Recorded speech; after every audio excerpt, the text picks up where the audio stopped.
మంచి మాట మనిషిని మార్చేస్తుంది. మనిషిని మారిస్తే వాడు దేవుడైపోతాడు.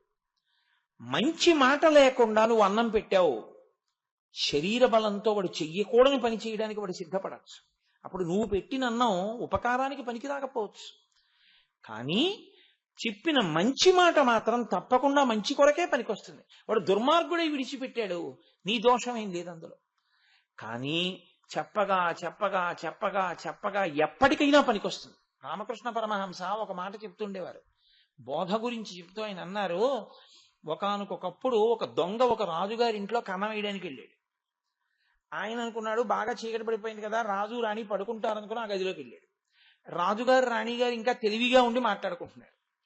రాణిగారు అంటోంది, ఒక్కతే కూతురు కదా, మన ఇంటికి ఎవరల్లుడుగా వస్తాడో అతనికే రాజ్యం అంతా ఇచ్చేయాలి కదా, మంచి పిల్లాన్ని చూసి మన అమ్మాయికి ఇచ్చి చేద్దాం, అంత అందాల రాశి కదా మన కూతురు అని అంటే భర్త అన్నాడు, అవును, కానీ ఎవరికిచ్చి మన అమ్మాయిని పెళ్లి చేస్తానన్నా ఉత్తరోత్తర అంతా వాడికే చెందుతుందని మంచివాడిలా ప్రవర్తిస్తాడు ప్రతివాడు. కాబట్టి నేనేం చేస్తానో తెలుసా, సర్వసంగ పరిత్యాగం చేసిన వాడు ఉంటాడే అలాంటి వాడిని ఒకడిని చూస్తాను, చూసి పిల్లనిస్తాను. ఆయన ఏదో అన్నాడు మాట వరుసగా ఆ మాట. ఇది ఆ దొంగ విన్నాడు. వాడనుకున్నాడు అని రేపు ఈశ్వరుడికి అటువంటి మంచి పిల్లాడొకడు దొరకాలి అని కోరుకుని మన ఇద్దరం కలిసి గుడికెడదాం నీలకంఠేశ్వరాలయానికి. అలాగే అందావిడ. వీడనుకున్నాడు, ఇప్పుడు నేను ఇక్కడ వజ్రాలు వైడూర్యాలు దొంగిలించడం ఎందుకు, ఈ రాజ్యమే నాదైపోతుంది. రేపు నేను ఏ కోరిక లేని వాళ్ళ ఏదో తెల్లటి బట్ట లేకపోతే ఏ రంగు బట్ట కట్టుకుంటే లోకం ఇంకా ఆయన ఏ హింస చెయ్యడని నమ్ముతుందో అటువంటి బట్ట ఒకటి కట్టుకుని గుడి మెట్ల మీద కూర్చుంటాను. కూర్చుంటే రాజుగారు అటుగా వచ్చి, కుర్రాడు ఇలా ఉన్నాడు, మంచి బాగున్నాడు అనుకుని ఒకవేళ నన్ను అల్లుణ్ణి చేసేసుకుంటే అంతా నాదైపోతుంది కదా, గొడవ వదిలిపోతుంది అని వాడు అలాంటి బట్ట కట్టుకుని గుడి మెట్ల మీద కూర్చున్నాడు. రాజు రాణి అలా వెళ్ళిపోతూ నిజంగా వాడిని చూసి, అబ్బా ఎంత బాగున్నాడో, బలాఢ్యుడు, కండలు తిరిగి ఉన్నాడు, మంచి తేజోవంతుడు, వీడికి పిల్లనిస్తే బాగుంటాడు అని, ఏమాయ్ నీకు పిల్లనిస్తాం మా అమ్మాయిని చేసుకుంటావా, నేను మహారాజుని. వాడు ఒక్కసారి ఆ బట్ట కట్టుకోగానే వాడు అటువంటి భావనతో అక్కడ కూర్చోగానే వాడికి అనిపించింది, నటన చేద్దామని కూర్చుంటేనే పిల్లనిస్తున్నారే, నిజంగా నేను ఇటువంటి భావనతోనే ఉండిపోతే నేను ఏది పొందుతానో అనుకుని నాకు ఏమీ అక్కర్లేదని వాడు నిజంగా అన్ని విడిచిపెట్టేశాడు. కాబట్టి బోధ ఒక మాట మార్చేస్తుంది మనిషిని. సాధారణంగా వాహనము అనేటటువంటివి, ఆయుధాలు అనేటటువంటివి దేవతలందరికీ ఉంటాయి. వాహనము గమనమునకు వాడబడేటటువంటి సాధనం. అటువంటి వాహనం ఎక్కి వారు కదులుతారు. అయితే మీరు ఇక్కడ ఒక విషయాన్ని కొంచెం జాగ్రత్తగా గమనించవలసి ఉంటుంది. వాహనం లేకపోతే,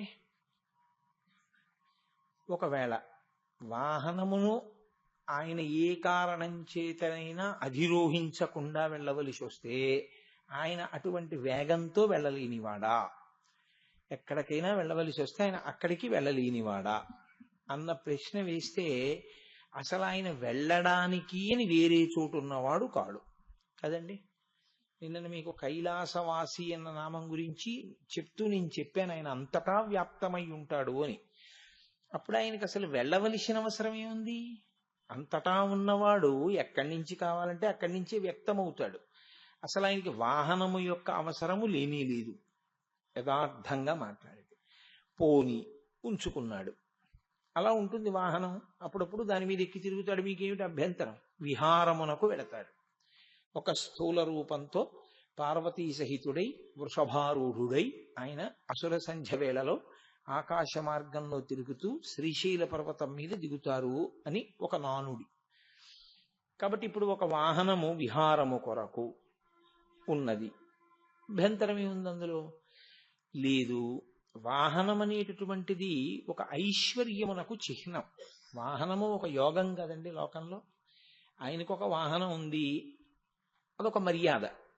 ఆ వాహనమునకు మళ్ళీ ఒక స్థాయి ఉంది, అదొక మర్యాద. సైకిల్ ఉన్నవాడి కన్నా స్కూటర్ ఉన్నవాడికి ఉండే గౌరవం వేరు, స్కూటర్ ఉన్నవాడి కన్నా కారు ఉన్నవాడికి ఉండే గౌరవం వేరు.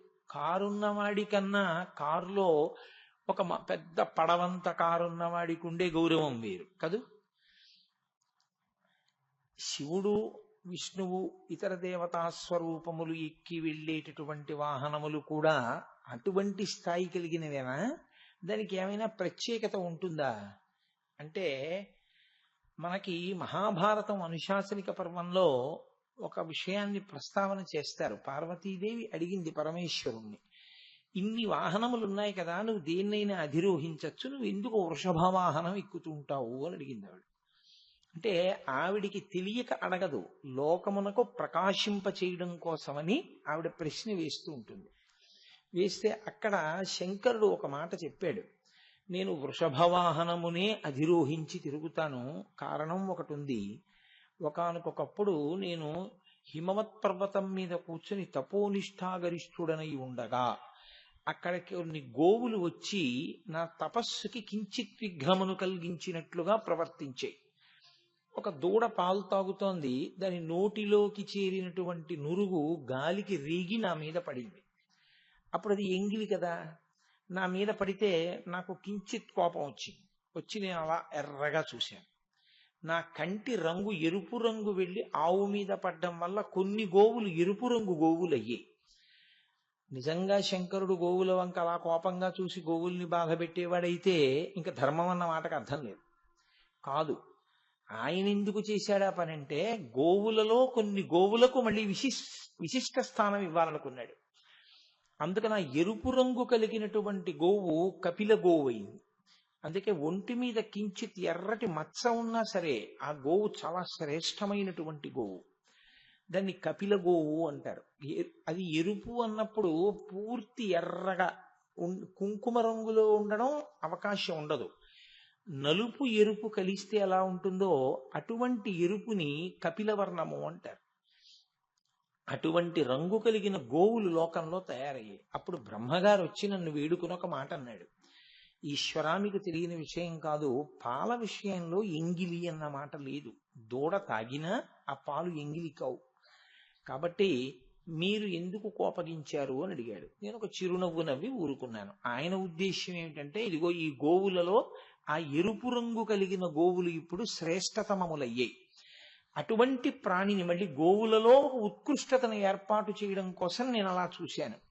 బ్రహ్మగారు సంతోషించి పరమేశ్వరుడి దగ్గరికి తీసుకొచ్చి ఒక ఎద్దుని బహూకరించాడు. ఆ ఎద్దుని స్వీకరించి ఆనాటి నుంచి ఆ ఎద్దుని నేను రెండుగా వాడుకుంటున్నాను. ఒకటి అదే నా పతాకం మీద ఉంటుంది, ఆ ఎద్దు మీద కూర్చుని నేను ప్రయాణం చేస్తూ ఉంటాను. ఇది బాహ్యంలో ఎద్దు మీద కూర్చుని ఆయన తిరుగుతాడు వరకు బాగుంటుంది. కానీ నిజంగా మన దృష్టితో లౌకికమైన దృష్టికోణంలో ఆలోచించినప్పుడు ఆయన కన్నా వేగవంతమైన సాధనాలు మనకు ఉన్నట్లు అవుతుంది కదండి. శంకరుడికి లేవు, మనకే ఉన్నాయి. ఆయన కన్నా వేగంగా వెళ్ళు. ఎద్దు మనం వెళ్ళినంత వేగంగా వెళ్ళదుగా, మన సాధనాలు వెళ్ళినంత వేగంగా వెళ్ళదుగా. అంతేనా దాని అర్థం? కాదు.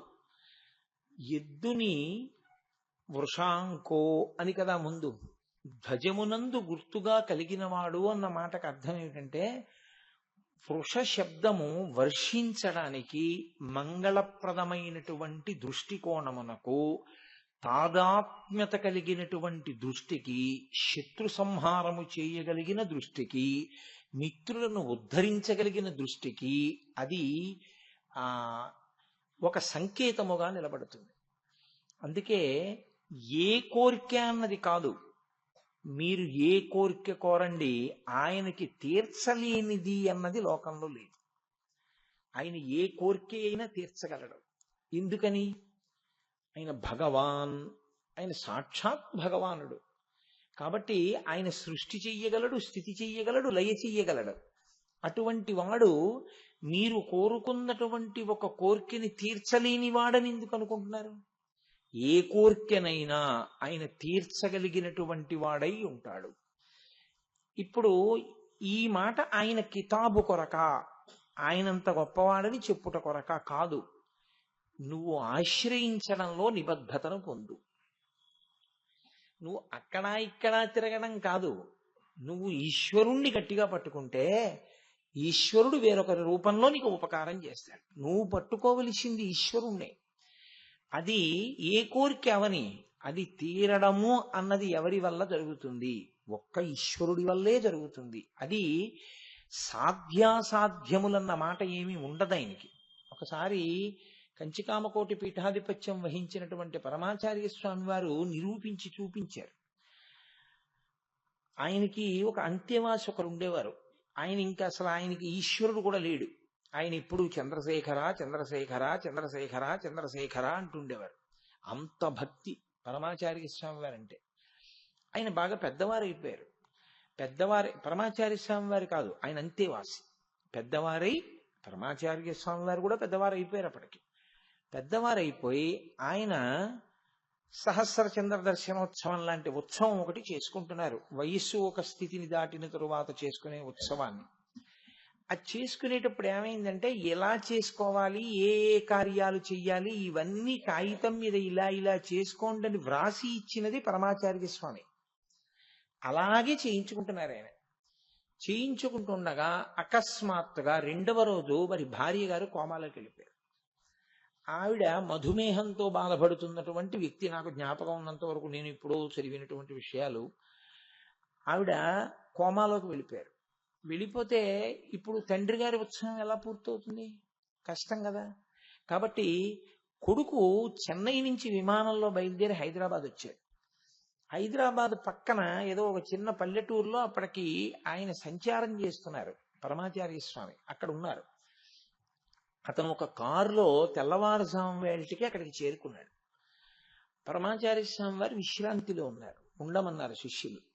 తెల్లవారుజాము సమయంలో 3:30-4 మధ్యలో వారు లేచి దర్శనం ఇచ్చారు. ఏమైందని అడిగారు. ఇలా ఇలా జరిగింది, అమ్మ కోమాలోకి వెళ్ళిపోయింది, నేను మీ అనుగ్రహం కోసం వచ్చాను. అమ్మ లేకపోతే ఇప్పుడు ఉత్సవం జరగదు కదా, మీరే అనుగ్రహించాలి. ఖచ్చితంగా 4:30 అయింది తెల్లవారుజామున సమయం. పరమాచార్య స్వామి ఒక్కసారి పద్మాసనం వేసుకుని ధ్యానం చేశారు. ధ్యానం చేసి కొంచెం పంచదార తీసి పొట్లం కట్టించి, నువ్వు వెళ్ళిది మీ అమ్మగారి నోట్లో వెయ్యి, మీ అమ్మగారు బతుకుతారన్నారు. అంటే ఆయన అన్నారు, నేను వెళ్ళే వరకు అమ్మ ఉంటుందా ఈ పంచదార వేయడానికి అన్నారు. ఉంటారు మీ అమ్మగారు. నువ్వు ఎలా పెడతావు చెన్నై అంటే? హైదరాబాద్లో 7:30కి విమానం ఉంది, కానీ అందుతుంది అని నాకు నమ్మకం లేదు. ఎందుకంటే నేను వెళ్ళలేను హైదరాబాదు 7:30 అయ్యేటప్పటికి, విమానం వెళ్ళిపోతుంది అప్పటికన్నారు. పరమాచార్య స్వామి ఒక్కసారి కళ్ళు మూసుకుని తెరిచన్నారు, వెళ్ళదు విమానం, నువ్వు వెళ్ళు అన్నారు. సరే, గురువుగారి మీద నమ్మకంతో ఆయన కారు వేసుకెళ్ళిపోయారు. వెళ్ళిపోతే విమానాశ్రయంలోకి వెళ్ళి అడిగితే విచిత్రం ఏంటంటే ఏదో కారణం వల్ల విమానం ఆలస్యంగా ఉండిపోయింది, అక్కడ వెళ్ళలేదు అది. పైగా టికెట్లు ఖాళీగా ఉన్నాయి, ఇంకా విమానం నిండలేదన్నారు. ఆయన ఇది గురువుగారి ఆశీర్వచన బలమే అని చెప్పి టికెట్ కొనుక్కొని విమానంలో కూర్చున్నారు. అది చెన్నై వెళ్ళిపోయింది. ఈయన పరుగు పరుగున అమ్మగారి దగ్గరికి వెళ్ళారు. డాక్టర్లు అన్నారు, చాలా ఆశ్చర్యం, ఈవిడ కోమాలోకి వెళ్ళిపోయిందని మేము అనుకున్నాం, ఈవిడ ఖచ్చితంగా తెల్లవారుజామున 4:30 తెలివి వచ్చింది, ఈవిడికి ఎలా వచ్చిందో అన్నారు. వెంటనే పిల్లాడు ఆ పంచదార నోట్లో వేసాడు. ఆవిడ చక్కగా మాట్లాడాడు. ఒక్కసారి ఆ పిల్లాడు జ్ఞాపకం తెచ్చుకున్నాడు, 4:30కి అమ్మకి తెలివి వచ్చింది, 4:30కి ఏదో అయింది అని. అతను గుర్తు చేసుకుంటే 4:30 పరమాచార్య స్వామి వారు ధ్యానం చేశారు. ఖచ్చితంగా ఏడాది పోయిన తర్వాత ఈ ఉత్సవాలన్నీ అయిపోయిన తర్వాత ఈ పిల్లవాడు మళ్ళీ పరమాచార్య స్వామి వారి దగ్గరికి వెళ్ళాడు. అమ్మగారు వెళ్ళిపోయారు కదా అని అడిగారు. మీ అమ్మగారికి ఆయుర్దాయం 1 ఏడాది క్రితమే అయిపోయింది, ఆవిడ వెళ్ళిపోవాలి. నేను కామాక్షి అమ్మవారిని ప్రార్థన చేశాను, ఇంకొక ఏడాది ఇమ్మని. అమ్మవారు అనుగ్రహించి 1 ఏడాది ఇచ్చింది. అందుకని మీ అమ్మగారు వెళ్ళిపోయారు.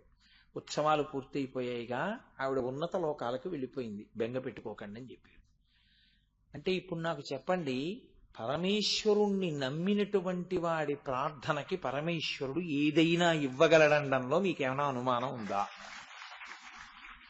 ఆయన ఏదైనా ఇవ్వగలడు. ఆయుర్దాయంతో పాటు దేనినైనా ఇవ్వగలడు. కానీ మీకు పూనిక ఉండాలి. సాధారణంగా ఇబ్బంది అంతా ఎక్కడొస్తుందో తెలుసా అండి? ఈశ్వరుణ్ణి వదిలి మనం వెళ్ళిపోతాం. మీరిక్కడ ఈశ్వరుణ్ణి వదిలి వెళ్ళిపోవడమే మీ కోరిక తీరకపోవడానికి కారణం. మీరు ఈశ్వరుణ్ణి వదలకుండా ఉంటే ఖచ్చితంగా రక్షిస్తాడు. మనం ఏం చేస్తామంటే భగవంతుణ్ణి విడిచిపెట్టేసి మనం వెళ్ళిపోతాం. వెళ్ళిపోయి మన స్వప్రయత్నం ఏదో మనం మొదలు పెడతాం, పోతుంది ఈశ్వరానుగ్రహం. అది గురువు యొక్క అనుగ్రహాన్ని, భగవంతుని యొక్క అనుగ్రహాన్ని వదిలిపెట్టేసుకుని మీరు వెళ్ళిపోయారనుకోండి, ఇక మిమ్మల్ని అనుగ్రహించడానికి ఏమీ ఉండదు. ఇంకా మిమ్మల్ని రక్షించే శక్తి ప్రపంచంలో ఏమి ఉండదు.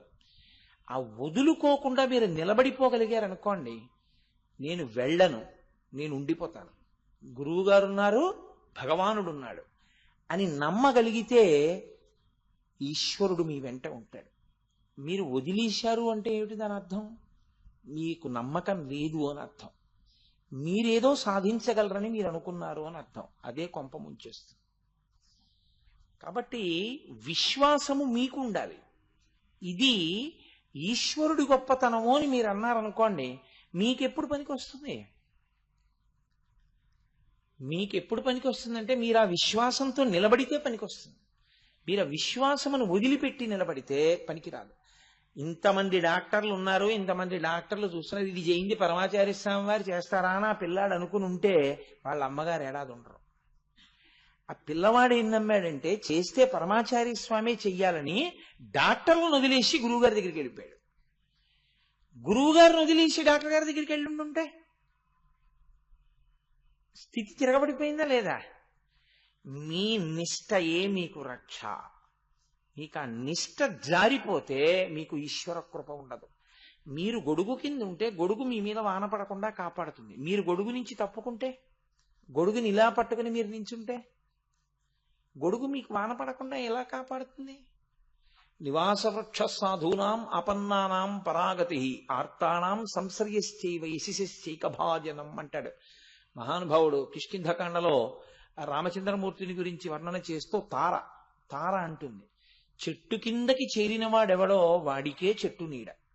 కానీ చెట్టుకి దూరంగా నిలబడి నాకు చెట్టు నీడ కావాలంటే దొరకదు.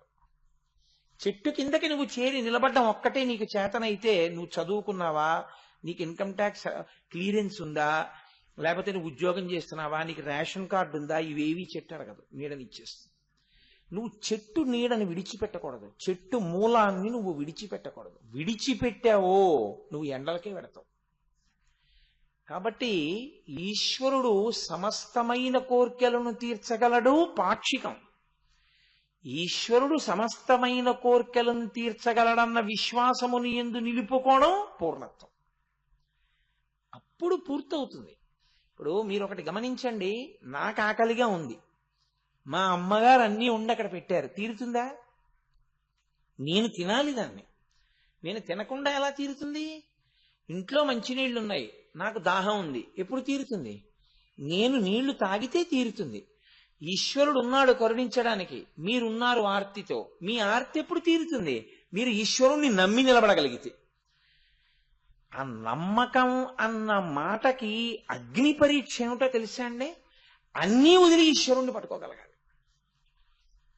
అది ఈశ్వరుణ్ణి నిమిత్తంగా పట్టుకుని మిగిలిన వాటిని పెద్ద చేశారనుకోండి దొరకదు.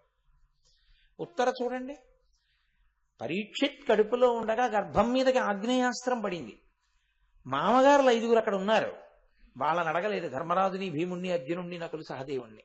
వీళ్ళైనా సాయం చేస్తే కృష్ణుడి వల్ల చెయ్యాలి. కృష్ణుడి కాళ్ళు పట్టుకుంది. చెల్లెలి కోడల, నీదు మేనల్లుడు శత్రువుల చేత హతుడయ్యను, ఓ సంపుల్లారవిందలోచన భల్లాగ్ని అణచి శిశువు బ్రతికింపకదే అని అడిగింది. బ్రతికించాడా లేదా? ఈశ్వరుడు బ్రతికించలేదని నెపం వేయకు, గురువుగారు బ్రతికించలేదని నెపం వేయకు. నీవు నిలబడలేకపోయావు, నువ్వు ఒప్పుకో. దానివల్ల కనీసం నీకు ఉత్తరోత్తర అభివృద్ధి కలుగుతుంది. ఇది మనకి నేర్పుతుంది. వృషాంకో కాదు, దాన్ని నేను ఇంకొంచెం విస్మృతిలోకి తీసుకొస్తాను. వృషభారూఢో, ఆయన ఎద్దు మీద ఎక్కి తిరుగుతాడు. ఎప్పుడైనా కూడా లోకంలో ఆవు, ఎద్దు ఈ రెండూ కూడా రెండిటికి సూచనలుగా చెప్తారు. గోవు భూమికి సంకేతం. అందుకే అసలు లోకమునందు శాంతి అన్న మాటకి, కామ్యము తీరుట అన్న మాటకి, మంగళమును కల్పించుట అన్న మాటకి ఆధారమేది అంటే గోవు మాత్రమే. ఎందుకో తెలుసా అండి? వ్యక్తిగత స్థాయిలో మీకు కోరిక ఉంది, మీరు తీర్చుకోవాలి. అభిషేకం చేసుకోండి అని చెప్పాను నేను. ఇప్పుడు ఆ పాలతో అభిషేకం చేయాలి. మీరు గేదె పాలతో చేయకూడదు, ఆవు పాలతో చేయాలి. మంత్రం మీ దగ్గర ఉంది, పాలు ఆవు వల్లే రావాలి. భూమి శుద్ధి కావాలి, మీరు ఒక పుణ్యకార్యం చేస్తున్నారు, భూశుద్ధి జరగాలి, గోమయంతోనే చెయ్యాలి. మీకు ఆశీర్వచనం సిద్ధించాలి, నీతిని పుచ్చుకోవాలి. శరీర శుద్ధి కలగాలి. గోమూత్రాన్ని మిగిలిన 4 గవ్యాలతో కలిపి పంచగవ్య ప్రాసనం అని పంచగవ్య ప్రాసనం చేసుకోవాలి. శరీరానికి ఏదో శుద్ధి జరగాలి, ఆవు పేడ నాలిక మీద రాసుకోవాలి. ఆవు లేదు, మంత్రం ఉంది, మీకెవరేం చేస్తారు? మంత్రం ఉన్నా గోవు లేని నాడు ఏది జరగదు. అందుకే మంత్రం వచ్చిన బ్రాహ్మణుడు మీకు ఉపకారం చేయగలడా, గోవు ఉపకారం చేయగలదా అంటే గోవు లేనినాడు ఎంత మంత్రం వచ్చినా బ్రాహ్మణుడు కూడా మీకేం చేయలేడు. కాబట్టి అందుకే ముందు దేన్ని పెట్టారంటే గోబ్రాహ్మణేభ్య శుభమస్తు నిత్యం లోకా సమస్త సుఖినో భవంతు. లోకమంతా క్షేమంగా ఉండాలి, విశ్వము యొక్క కళ్యాణము కొరకు మీరు ఒక యాగం చేస్తున్నారు. ఇప్పుడు ఆ యాగం చేయించడానికి మంత్రభాగం తెలిసిన విప్రుడు ఉండాలి, స్వరంతో చెప్పగలిగిన వాడు. ఆయన చేయించడానికి పంచగవ్యాలు, అక్కడ అసలు అలకడానికి ఆవు పేడ కావాలంటే ఆవు లేనిది ఆయన ఏం చేస్తాడు? అందుకని ముందు గోవు తర్వాత విప్రుడు, ఆ తర్వాత క్రతువు. అసలు ముందు గోవు లేకపోతే ఏమీ లేవు. కాబట్టి గోవు భూమికి సంకేతం. అసలు భూమి అన్నది లేదనుకోండి, ఉత్తర క్షణంలో మీకు శ్రీ అన్నది లేదు. శ్రీ కాదండి, అస్తిత్వం లేదు. అసలు బ్రతకడం అన్న మాట పోయిందంతే. దేని మీద నిలబడతారు? ఆధారం లేదు, అథవా నిలబడ్డారు. తినడానికి ఏదొచ్చినా ఇందులోంచే రావాలి. శర్వాణి ఆ తల్లే ఇవ్వాలి. ఓ యాపిల్కాయ కావాలి, ఇందులోంచి రావాలి. అరటిపండు కావాలి, ఇందులోంచి రావాలి. కమలాఫలం కావాలి, ఇందులోంచి రావాలి. ధాన్యం కావాలి, ఇందులోంచి రావాలి. గోధుమలు కావాలి, ఇందులోంచి రావాలి. మొక్కలు కావాలి, ఇందులోంచి రావాలి. కారుకి పెట్రోల్ కావాలి, ఇందులోంచి రావాలి. బొగ్గులు కావాలి, ఇందులోంచి రావాలి. మీకు ఏది కావాలన్నా భూమిలోంచే రావాలి. ఇప్పుడు అన్నీ ఇచ్చే భూమి ఎటువంటిదో అన్నిటిని కురిపించగలిగిన గోవు అటువంటిది. కాబట్టి భూమికి సంకేతంగా గోవుని చెప్తారు. అన్నీ ఉన్నా అన్నిటినీ ఈశ్వరుడు మీ కొరకే సిద్ధం చేసిన ఈశ్వరుడు మీకెందుకు ఇవ్వడు? ఒక్క కారణానికే ఇవ్వడు, ధర్మము లుప్తమైతే ఇవ్వడు. మీరు అది జాగ్రత్తగా పట్టుకుంటే తప్ప అసలు వృషభవాహనం అన్న మాట అర్థం కాదు. మీరు చూడండి, ఇంట్లో అమ్మ పిల్లాడికి ఇష్టమని మంచి పకోడీ వండి పెట్టింది. స్కూల్ నుంచి వస్తాడు, పిల్లాడికి పెడదామని. పిల్లాడి కన్నా ముందు ఇంకా పిల్లలందరినీ ఒక లైన్లో బయటికి పంపిస్తారు కదండి. పంపించే ముందు టీచర్స్ వెళ్ళిపోవచ్చు. కాబట్టి టీచర్ గారు వెళ్ళిపోతూ ఓసారి అలా తలుపు కొట్టి ఆవిడ్ని పిలిచి, మీ అబ్బాయి పరిస్థితి ఏమీ బాగులేదు, ఎక్కడి నుంచి తెస్తున్నాడో తెలియదు, రోజు డబ్బులు పట్టుకొస్తున్నాడు, ఇంత చిన్న వయస్సులో వాడు చెయ్యరాని పనులు చేస్తున్నాడు, వాడు కొనకూడనివి కొని తాగకూడనివి తాగుతుండగా నా కంట పడ్డాడు. మీరు కావాలంటే వాడి జేబులు చూడండి, వాడి నోరు వాసన చూడండి, వాడి బట్టలు చూడండి, వాసన చూస్తే మీకు తెలుస్తుంది వాడు దురభ్యాసాలకు అలవాటు పడుతున్నాడండి అని. మేము స్కూల్లో ఎంతసేపు నిగ్రహిస్తాం, మీరు ఇంట్లో చూడాలి, మీ పిల్లాడిని జాగ్రత్త చేసుకోండి అని చెప్పి టీచర్ గారు వెళ్ళిపోయారు. తెలుసున్నవారు కాబట్టి చెప్పాను సుమా అమ్మ అని. అమ్మ పకోడీ పిల్లాడికి పెట్టడానికే చేసింది. ఇప్పుడు కొడుకు వచ్చాడు, పెడుతుందా? దానాన్న తిను, పకోడీ నీకోసమే చేశానురా అని పళ్ళెంలో పోసి పెడుతుందా? పెట్టదు, ఉగ్రురాలు అవుతుంది. సరిగదా తండ్రికి కూడా చెప్తుంది. ఒకవేళ పెట్టవలసి వచ్చినా చాలా అన్యమనస్కంగా పెడుతుంది కదండి. వాడి కోసమే వండిన అమ్మ వాడికి ఎందుకు పెట్టలేదు? వాడు ఎలా ఉండాలని తల్లిదండ్రులు కోరుకున్నారో అలా వాడు ఉండలేదు, అందుకని వాడికి పెట్టలేదు తప్ప వాడికి పెట్టద్దన్నది అమ్మ కోరిక. నిజానికి అమ్మ పెట్టకుండా చేసుకున్నది వాడు. అయితే మీరు ఒక విషయం గమనించాలి, పెడదామనుకున్న అమ్మ పెట్టకుండా కొట్టింది, నాన్నగారు కొట్టారు. వారు ఏడుస్తూ పడుకుని నిద్రపోయాడు. అమ్మ మరిచిపోయింది. ఇంత గొడవలో మళ్ళీ వచ్చి గబుక్కుని పళ్ళెం తీస్తే పకోడీలు కనబడ్డాయి. అమ్మకి కన్నులంబట బొట బొట బొట బొట నీళ్లు పడిపోతాయి. ఇంత కష్టపడి మధ్యాహ్నం నుంచి చేశాను పెడదామని, పకోడీలు తినకపోగా అన్ని దెబ్బలు తిని పడుకున్నాడు అని వెంటనే అమ్మ ఈశ్వరుడికి ఏమన్నా నమస్కారం చేస్తుందంటే, వీడికి సద్బుద్ధిని ఈ తండ్రి, ఎందుకు ఇలా దెబ్బలు తింటున్నాడు, ఎందుకు ఇలా తప్పుగా ప్రవర్తిస్తున్నాడు అని బాధపడుతుంది తప్ప కొట్టడంలో క్రౌర్యం ఉందని మీరు అనగలరా? వాడిని దిద్దాలన్నది అమ్మ తాపత్రయం, అంతేకాని వాడిని కొట్టాలన్నది అమ్మ తాపత్రయం కాదు. శిక్షలో ఆర్తి ఉంది అమ్మకి. ఈశ్వరుడు కూడా వృషభం మీద కూర్చుంటాడంటే అర్థం ఏమిటో తెలుసా అండి? నువ్వు ధర్మాన్ని పట్టుకో, నీకు అర్ధకామములు నేను ఇస్తాను. అందుకే మీకు ప్రపంచంలో ఎక్కడా అసలు సంకల్పము అన్నది ఇంకా ఉండదు. మీరు ఏ ఇతర విశ్వాసముల యందు ఏ మనిషి వెళ్ళి ఇంకా ప్రత్యేకంగా కోరవలసినటువంటి అవసరం ఉండదు. నా కూతురికి పెళ్లి కావాలి, అది పురుషార్థము, జీవుడు అర్థిస్తున్నాడు ఆ కోరికని. నా కొడుక్కి ఉద్యోగం కావాలి, పురుషార్థము, నేను అర్థిస్తున్నాను. నా భార్య ఆరోగ్యంగా ఉండాలి, పురుషార్థము, నేను అర్థిస్తున్నాను. నేను 10 కాలాల పాటు ఇలా ప్రవచనం చేస్తూ 10 మందికి పనికొచ్చేటట్టు బ్రతకాలి, పురుషార్థము, నేను అర్థిస్తున్నాను. ఏది కోరినా ఒక్కటే చెప్తారు. మీరు గుళ్ళోకి వెళ్ళి పూజ చేయించుకునేటప్పుడు మీరు చెయ్యకూడనివి 2 ఉంటాయి. మీరు కొత్తగా ఒక సంకల్పాన్ని చెప్పి ఈశ్వరుడికి చెప్పవలసిన అవసరం ఉండదు. యథార్థం కారు కొనుక్కోవడం కోసం, ఇల్లు కొనుక్కోవడం కోసం అలా ఏం పూజలు చెయ్యక్కర్లేదు. 2, ఇంటి యజమాని పేరు చెప్పి ధర్మపత్ని సమేతస్య అంటే చాలు. మీ పేరు, మీ ఆవిడ పేరు, మీ అబ్బాయి పేరు, కోడలి పేరు, మనవల పేర్లు, మీ ఆఫీస్ పేరు, మీ కంపెనీ పేరు, మీ కుక్క పేరు అన్నీ ఈశ్వరుడికి చెప్పక్కర్లేదు. ఎందుచేత అంటే ఋషులు అలా నిబద్ధం చేశారు, అంత అందంగా దాన్ని తీసుకొచ్చారు. నా కొడుకు అందరూ బాగుండాలని అనుకున్నాడు అనుకోండి, మా ఇంట్లో అందరం బాగుండాలి అని అనుకున్నాడు అనుకోండి, నా పేరు మీద చేయించాలి పూజ. ఎవరి పేరు మీద చేయించమంటారు అని అడిగారు అనుకోండి, ఆత్రేయ గోత్రస్య కోటేశ్వర శర్మనామధేయస్య అని చేయండి, అంతే.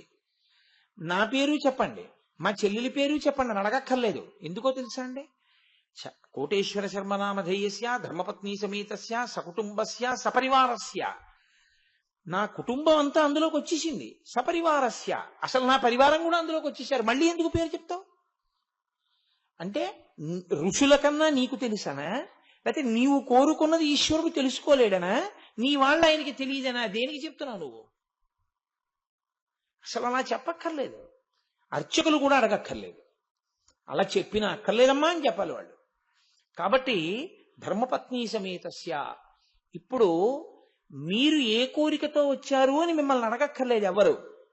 ఎప్పుడు చెప్పినా ఒకటే, ధర్మార్థ కామమోక్ష చతుర్విధ పురుషార్థ ఫల సిద్ధ్యర్థం.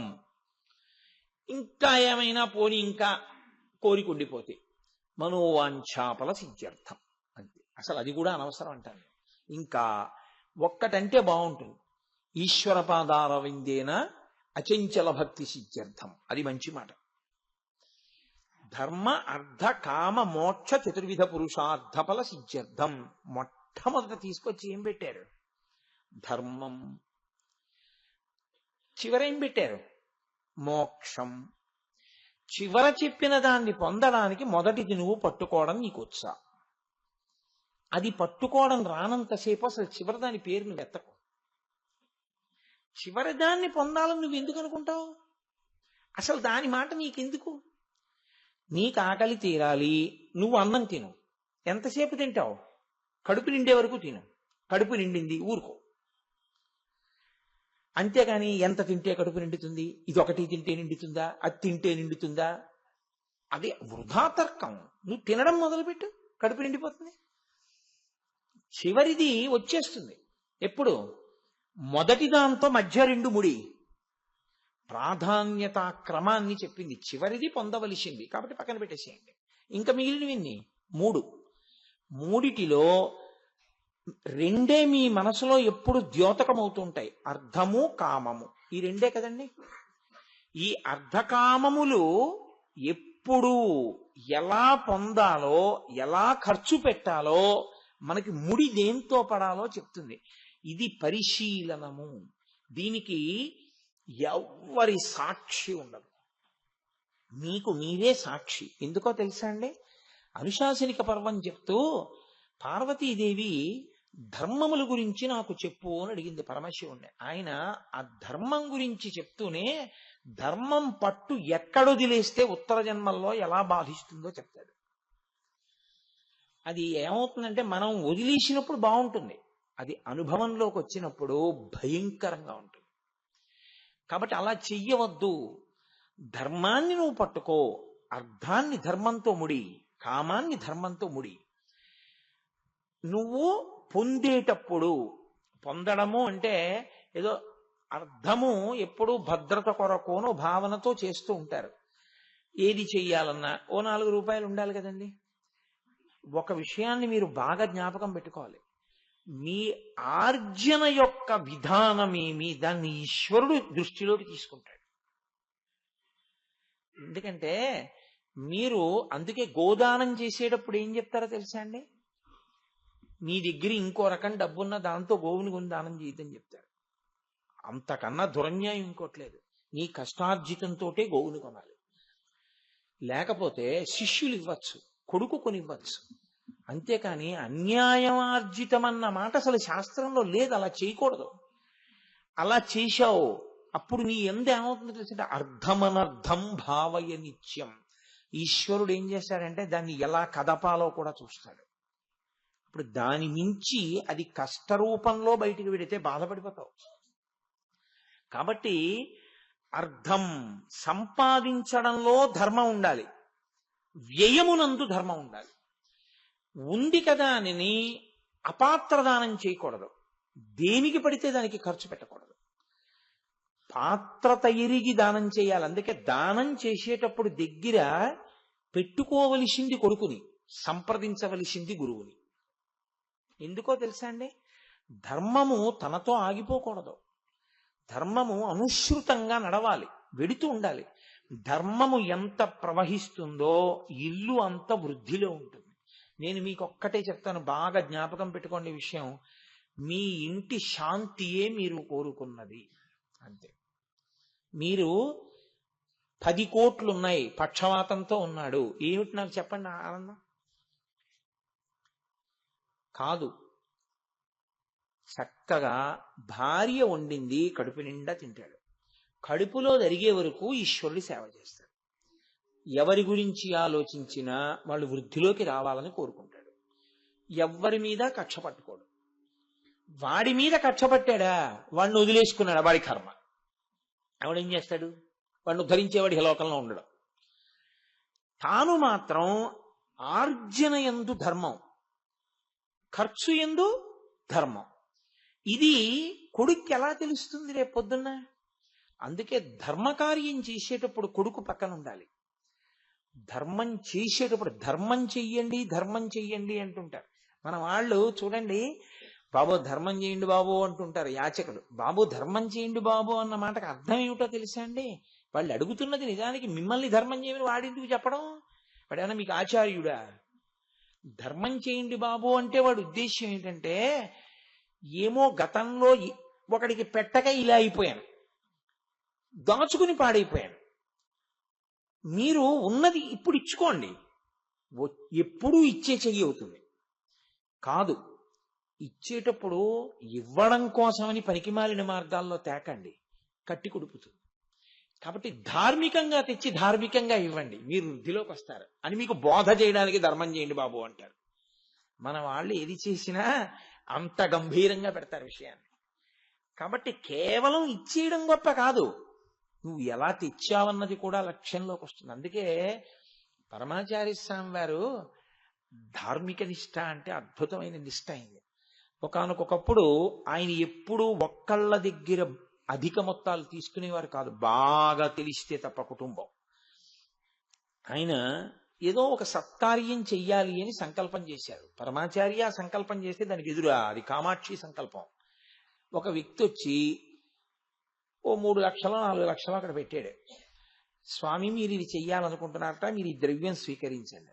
ఆయన ఇలా ఒకసారి ఆ డబ్బు వంక చూసి, అలా ఒకసారి ఆ వ్యక్తి వంక చూసి, అక్కడే ఉన్నటువంటి ఒక సద్బ్రాహ్మణుణ్ణి పిలిచిలాగా సత్యదండంతో ఇలా తోసి నువ్వు తీసుకో అన్నాడు. ఆయన తీసుకున్నాడు. తీసుకుని సంతోషంగా అబ్బా 3 లక్షలు భలే అనుకోకుండా ఇచ్చారే అనుకున్నాడు. ఆయన అన్నారు, బ్రాహ్మణుడు తృప్తితో కదూ బతకాలి, బ్రాహ్మణుడు డబ్బు కోసం వెంపర్లాడకూడదు కదూ అన్నారు. అవును స్వామి, వెంపర్లాడకూడదు. నువ్వు 3 లక్షలు పుచ్చుకున్నావు కదూ, తృప్తి అన్న మాట ఎందులోకి వస్తుందో అంత నువ్వు ఉంచుకుని మిగిలింది గుడికి ఇచ్చే అన్నారు. ఇప్పుడు ఆ 3 లక్షల్లో ఆయన 116 ఉంచుకుని మిగిలింది గుడికి ఇచ్చేసాడు. ఇప్పుడు ఆ ద్రవ్యానికి ఏమైందో తెలుసా అండి?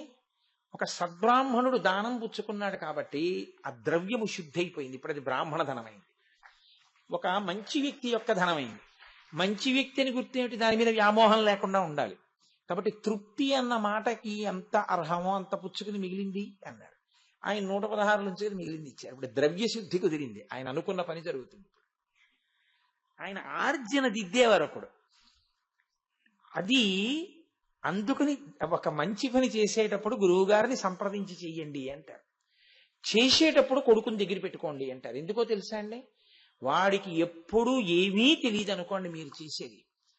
వాడికి ఏమైపోతుందంటే అసలు తండ్రి కొడుకుని దగ్గర పెట్టుకుని చేయడం అన్నది ఎన్నడూ చేయకపోతే వాడికి చెయ్యడం అన్నది రాదు. ఎందుకో తెలుసా? లోకంలో ప్రతి ప్రాణికి తెలిసేది ఏమిటంటే దాచుకోవడమే, ఇవ్వడం ఎవరికీ తెలియదు.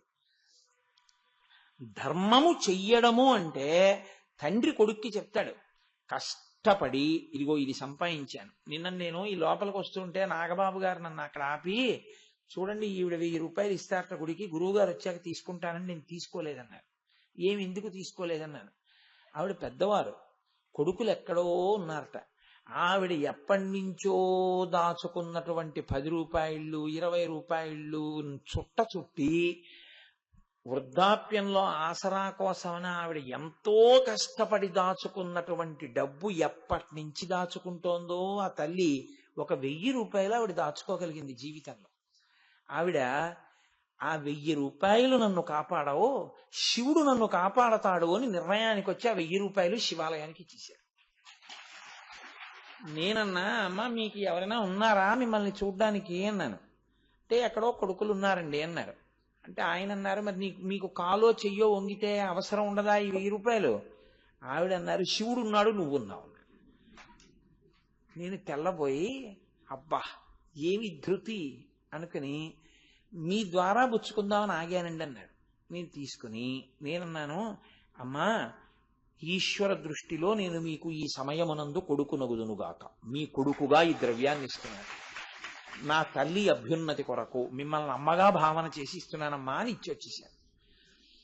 కాబట్టి దానము ఇప్పుడు ఒక 100 కోట్లు ఇస్తే ఎంత పుణ్యం వస్తుందో ఆవిడ ఖాతాలో అంతా పడిపోతుంది. ఎందుకో తెలుసా అండి? ఆవిడ ఇన్నేళ్ల నుంచి దాస్తే అయిందో ఆ 1000 రూపాయలు. ఆవిడ ఆ 1000 రూపాయలని తృణప్రాయంగా శివుడు ఉన్నాడు నన్ను చూడ్డానికి అని ఇచ్చేశారంతే. ఆవిడ అరే ఏమి ధృతి అంటే అది. కాబట్టి మీరు జాగ్రత్తగా గమనించండి.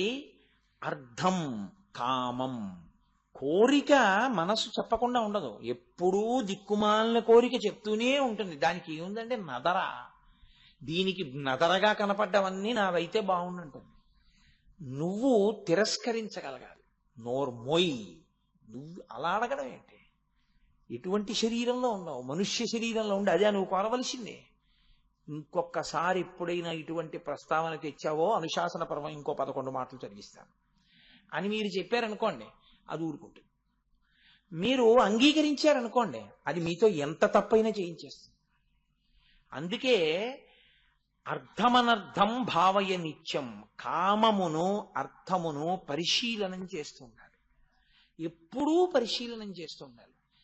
ఇది రెండిటిని ధర్మానికి ముడేస్తూ ఉండాలి. ధార్మికమైన కామము ఏ దోషము లేదు, నాకు కొడుకు పుట్టాలి అని కోరుకున్నారు అనుకోండి, తప్పేమిటి? కొడుకు పుట్టాలని కోరుకోవద్దా? మరి పితృరుణం తీరద్దు? నా భార్యా బిడ్డలు కడుపు నిండా అన్నం తినడానికి కావలసినంత ద్రవ్యం కావాలి, ఏమీ తప్పులేదు. నేను కొద్దిగా దాన ధర్మాలు చేసుకోవడానికి నాకు ద్రవ్యం కావాలి, ఏమీ తప్పులేదు. నా ఆరోగ్యం బాగుండాలి, ఏమీ తప్పులేదు. ఇటువంటి ధార్మికమైనటువంటి కోరికలు ఏముంటాయో అవి ధర్మంతో ముడిపడుతోందా? అదొక్కటే మీరు చేసుకోవాల్సిన పరీక్ష. ధర్మంతో ముడిపడింది, మీరేమీ మొహమాట పడక్కర్లేదు, హాయిగా సంతోషంగా మీరు అనుభవించవచ్చు. ఈశ్వరుడు అందుకే ఇచ్చాడు భోగస్థానాలు, మీరు చక్కగా అనుభవించవచ్చు. ఓ కొబ్బరికాయ బెల్లం ముక్క ఈశ్వరుడికి నైవేద్యం పెట్టి కొబ్బరికూరు బెల్లం తినచ్చా? తినచ్చు. ఈశ్వరుడికి పాయసం నైవేద్యం పెట్టి తినచ్చా? తినచ్చు, మీ ఆరోగ్యం అనుమతిస్తే. ఇది అసలు తప్పు. ఇలా నేను ఇటువంటి కోరిక నా మనసులోకి రాకూడదు, ఇది ధర్మముతో ముడి పట్టలేదు. ఆ కోరిక అసలు ఈశ్వరుడి దగ్గర కాదు, నీలోకే రాకూడదు. ఈ పరిశీలనము నీకొస్తే నేను ప్రీతి పొంది నువ్వు అడగవలసిన అవసరం లేకుండా నేను నిన్ను చూస్తాను. ఇది ఆయన వృషభమునెక్కి తిరగడం, అది ధర్మము మీద ఎక్కి తిరగడం. అందుకే నేను అంటే ఏదో నా ఉపన్యాసం పూర్తి చేయాలి కాబట్టి అంతవరకే చెప్తున్నాను, కానీ మళ్ళీ ఈ ధర్మాన్ని అందరికీ పనికొచ్చే ధర్మాలు అని కొన్ని ఉంటాయి, సామాన్య ధర్మములు అంటారు. సామాన్య ధర్మములు సమస్త మానవాళికి ఉంటాయి, ఇతర ప్రాణులకు ధర్మం అన్న మాట లేదు. ఎందుకో తెలుసా అండి? వాటికి శాస్త్రము పనికిరాదు, గురువు ఉండడు, వాటికి అసలు తమని తాము సంస్కరించుకోవలసిన అవసరం వాటికి ఉండదు. వాటి అన్నిటికీ కలిపి ఒకటే ధర్మం, పశుధర్మం. మనకో నిరంతరం మారిపోతూ ఉంటుంది ధర్మం. నేను ఇప్పుడు ఇలా ఉన్నాననుకోండి, నేను ప్రవచనం చేసేవాడిగా నా ధర్మం నేను నిర్వర్తించాలి. నా రాగద్వేషాలకి లేకపోతే నాకున్నటువంటి మనసులో అభిప్రాయాలకి అనుగుణంగా శాస్త్రాన్ని మార్చే ప్రయత్నం చెయ్యకుండా శాస్త్రమునకు కట్టుబడి మాట్లాడడం నా ధర్మం. నేను ఇది దిగిపోయి ఇంటికి వెళ్ళిన తర్వాత నా భార్య నాతో ఏదైనా ఒక ఇంటి సమస్య గురించి చెప్తోందనుకోండి, అప్పుడు నాది భర్తృధర్మం. నేను ఆమె భర్తగా, ఇంటి యజమానిగా దాన్ని విని పరిశీలించి ఎలా పరిష్కరిద్దాం అని చెప్పడం నా ధర్మం. అంతేకాని అప్పుడు మెట్ట వేదాంతం చెప్పకూడదు దానికి. అలాగే నా కొడుకు దగ్గర నిలబడ్డాను అనుకోండి, పితృధర్మం. నా తల్లి దగ్గర నిలబడ్డాను అనుకోండి, పుత్రధర్మం. రేపు ఆఫీస్కి వెళ్ళాను అనుకోండి, ఉద్యోగి ధర్మం. ధర్మము ఒక్కలా ఉండదు. ఏకాదశి వచ్చిందనుకోండి ఉపవాసం ధర్మం, ద్వాదశి వచ్చిందనుకోండి పారణ ధర్మం. ధర్మము నిరంతరము మారుతూ ఉంటుంది. మారిపోయే ధర్మాన్ని, ఎవరి స్థానంలో ధర్మాన్ని వాళ్ళు పట్టుకోవాలి. అది అతిక్రమించడమే అన్నిటికన్నా దోషభూషితం. అది తెలియక ఏం చేస్తారంటే, చాలా నేను బాగా ప్రవర్తించేస్తున్నాను అనుకుంటారు. అది ధర్మమన్న చట్రములోకి ఇమడలేదు, మిమ్మల్ని రక్షించదు. మీరు ఎప్పుడూ జ్ఞాపకం పెట్టుకోవలసిన మాట అదొక్కటే. ధర్మమన్న చట్రంలోకి ఇముడుతోంది మీరు చేసే పని, మీకు శ్రీరామ రక్ష. ధార్మిక చట్రములోకి ఇమిడినటువంటి కోరిక ఈశ్వరానుగ్రహమును కల్పిస్తుంది. దాని యందు దోషమేమీ ఉండదు. నీ భార్య యందు నీకు కామముంది, పరమధార్మికము. నివర్తయమనోమత్త స్వజనే క్రియతాం మనః అని చెప్పింది సీతమ్మ. నీ భార్య యందు నువ్వు మనసు పెట్టుకో, పరమధార్మికం. పరస్త్రీ యందు నీ మనసు ప్రవర్తించింది, మూలఘాతి, నశించిపోతావు పుత్రమిత్ర కళత్రాదులతో. వెంటనే తిప్పియాలి మనసుని, తప్పు. ఉత్తర క్షణం కామాక్షి అమ్మవారిని చూడు, నా తల్లి కామాక్షి ఉన్నది ఆవిడ్లో అని పరిశీలనం చేసి నీ మనసు తిప్పాలి, లేకపోతే పాడవుతావు. అంటే కామము ధర్మముతో ముడిపడుతూ ఉండాలి, అర్థము ధర్మముతో ముడిపడుతూ ఉండాలి. అర్ధకామములు ధర్మముతో ముడిపడిపోతే నీ ప్రయత్నం లేకుండా సిద్ధించేది మోక్షమే. అన్నం తింటే కడుపు నిండినట్టు, నీళ్లు తాగితే దాహం తీరినట్టు ఈశ్వరుడు ఏం చేస్తాడంటే, ఇదే భక్తితో కూడిన కర్మాచరణము అని పేరు. ఒక్క భగవంతుడి దగ్గర కూర్చుని గంట కొట్టడం, దీపారాధన చేయడం, మారేడు దళాలతో పూజ చేయడం పూజ నువ్వు అనుకుంటే అంతకన్నా పిచ్చి పొరపాటు ఇంకొకటి లేదు. ఈశ్వరుడు సంతోషించేది నీ జీవితము ఈ చట్రములోకి ఇముడుతోందా. కాబట్టి నిరంతర ఈశ్వరానుసంధానము అన్న మాటకు అర్థం ఏమిటో తెలుసా అండి? ఏది చేస్తున్నా మీరు ధర్మంలోకి ఇముడుతున్నారా అదొక్కటే చూడండి, మీరు ఇమిడిపోయారంతే. ఇలా నేను లేవచ్చా, నేను అలా లేవకూడదు 7 గంటలకి, మార్చుకోండి. లేవగానే నేను పేపర్ చదవచ్చా, చదవకూడదు, నేను సంధ్యావందనం చేయాలి, చెయ్యండి. నేను గోచి పోసి పంచె కట్టుకోకుండా లుంగీ కట్టుకుని పూజ చేయచ్చా, చేయకూడదు, చేయకండి. ఉత్తరీయం లేకుండా పై వస్త్రంతో నేను అన్నం తినచ్చా, తినకూడదు, తినకండి. ఎప్పుడు ఈశ్వరానుసంధానం చేస్తారు మీరు? ఎప్పుడూ మిమ్మల్ని మీరు పరిశీలనం చేసుకుంటూ ధర్మచట్రంలోకి నేను ఇముడుతున్నానా అదొక్కటి చూసుకుంటే మీరు విడిచిపెట్టవలసినవి విడిచిపెట్టేస్తారు, మీరు పుచ్చుకోవలసినవి పుచ్చేసుకుంటారు. అంతే, అయిపోయింది. దాని వలన ఏమైపోతుందంటే మోక్షం సిద్ధించేస్తుంది. ఈ జన్మలో కాకపోతే ఉత్తర జన్మలో, ఆ పైక జన్మలో. అలా కాకపోతే శాస్త్రం చెప్పిన వాక్కుకి పరమార్థం లేదు. అలా చెప్పడానికి భయం ఏమీ అక్కర్లేదు, అలా నమ్మడానికి భయం అంతకన్నా ఉండకూడదు. లేనప్పుడు ఇంక శాస్త్రాలు, గురువులు, ఈ ప్రకరణాలు ఇవన్నీ ఎందుకండి?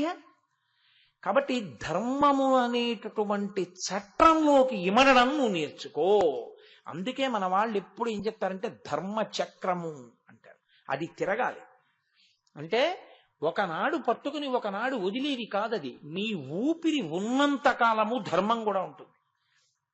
నువ్వు పాటించవలసిన ధర్మాన్ని నువ్వు పాటిస్తూనే ఉండాలి, నువ్వు చేస్తూనే ఉండాలి. ధర్మముతో బ్రతకడమా, ధర్మమును విడిచిపెట్టి సుఖించడమా అన్న ప్రశ్న వస్తే, ధర్మమును విడిచిపెట్టి సుఖించడం కన్నా ధర్మాన్ని పట్టుకుని ఏడుస్తానన్నాడు రామచంద్రమూర్తి. అందుకే సమస్త పిపీలికాది పర్యంతము కూడా ఆయనతో కలిసిపోయి ఆయననే ప్రార్థన చేశాయి, ఆయనని చూస్తే పొంగిపోయి. ఆయన వాలితో స్నేహం చేస్తే 5 నిమిషాలు సీతమ్మని తీసుకొచ్చేయచ్చు. ఆయనే తన తమ్ముడు భార్యని ఎత్తుకెళ్ళిన వాడు, సుగ్రీవుడి భార్యని. ఆయనతో నాకు స్నేహం ఏంటి? నాకు అక్కర్లేదు. వాలిని చంపి సుగ్రీవుడితో స్నేహం చేసుకుంటాను. ధర్మంలో ఉన్నవాడితో నాకు స్నేహం కావాలి. అధర్మంలో ఉన్నవాడితో స్నేహం చేసి ధర్మచట్రంలోంచి నేను జారనన్నాడు ఆయన. దానివల్ల చాలా కష్టపడ్డాడు. సుందరకాండ వచ్చింది. అయితే రాముడికి గుడి కట్టి పూజ ఎందుకు చేస్తున్నామో తెలుసా అండి? ధర్మచట్రంలోకి ఈమిడి నిలబడ్డాడు కాబట్టి. అందుకే ప్రతి క్షణం ధర్మమే రాముడికి. రావణుడితో యుద్ధం వచ్చింది, చంపేశాడు, చచ్చిపోయి కింద పడిపోయాడు. విభీషణ అంత్యేష్టి చెయ్యి అన్నాడు. చిచి ఇటువంటి దుర్మార్గుడికి నేను చెయ్యను అన్నాడు. స్నేహితుడి అన్నయ్య నాకు అన్నయ్యే, నీ చేసేస్తాను నువ్వు చేయకపోతే. మీరు చేయడం ఏమిటి? అంతే. ఒకసారి శరీరం పడిపోయిన తర్వాత ఇంకా దాంతో ఏ విధమైనటువంటి శత్రుత్వము లేదు. జడమై పడిపోయిన శరీరానికి శత్రుత్వం ఏంటి? దానికి చెయ్యవలసిన కర్తవ్యం ఇప్పుడు బతికున్నవాడి మీద ఉంది. అది వాడి ధర్మం, వాడు చెయ్యాలి. లేకపోతే వాడెప్పుడో జారిపోయాడు, నువ్వు జారిపోతావు. నీ ధర్మం నువ్వు చెయ్యాలి. నువ్వు చేస్తావా? నీ చెయ్యినా? నీ చేస్తాను మహాప్రభోం చేశాడు విభీషణుడు. ఇది మనిషి ప్రయత్నపూర్వక పరిశీలనం చేత ఇమడడం రావాలి. మనసు ఎప్పుడు ఏం చెప్తుందో తెలుసా అండి? ఇక్కడి నుంచే జారు అని చెప్తుంది. అందులో ఇమడకు, సుఖము దొరికిందా లేదా అది చూడు. అంతేగాని ఎందుకు ఆ పిచ్చేవన్నీ అని.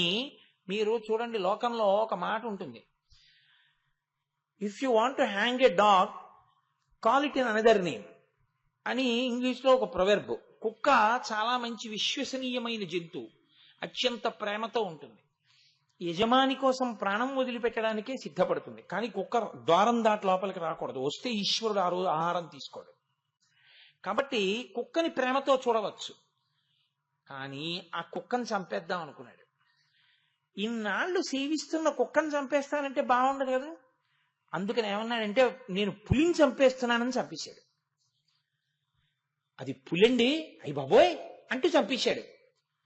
కుక్కని చంపెయ్యాలని నిర్ణయానికి వచ్చి పులిని పేరు పెట్టి చంపేయడం ఎటువంటిదో, అందరికీ పనికొచ్చేటటువంటి సనాతన ధర్మంలోని ధార్మిక చట్రంలోంచి ఇవన్నీ మూఢనమ్మకాలని పైకి తీయడం కూడా అటువంటిదే.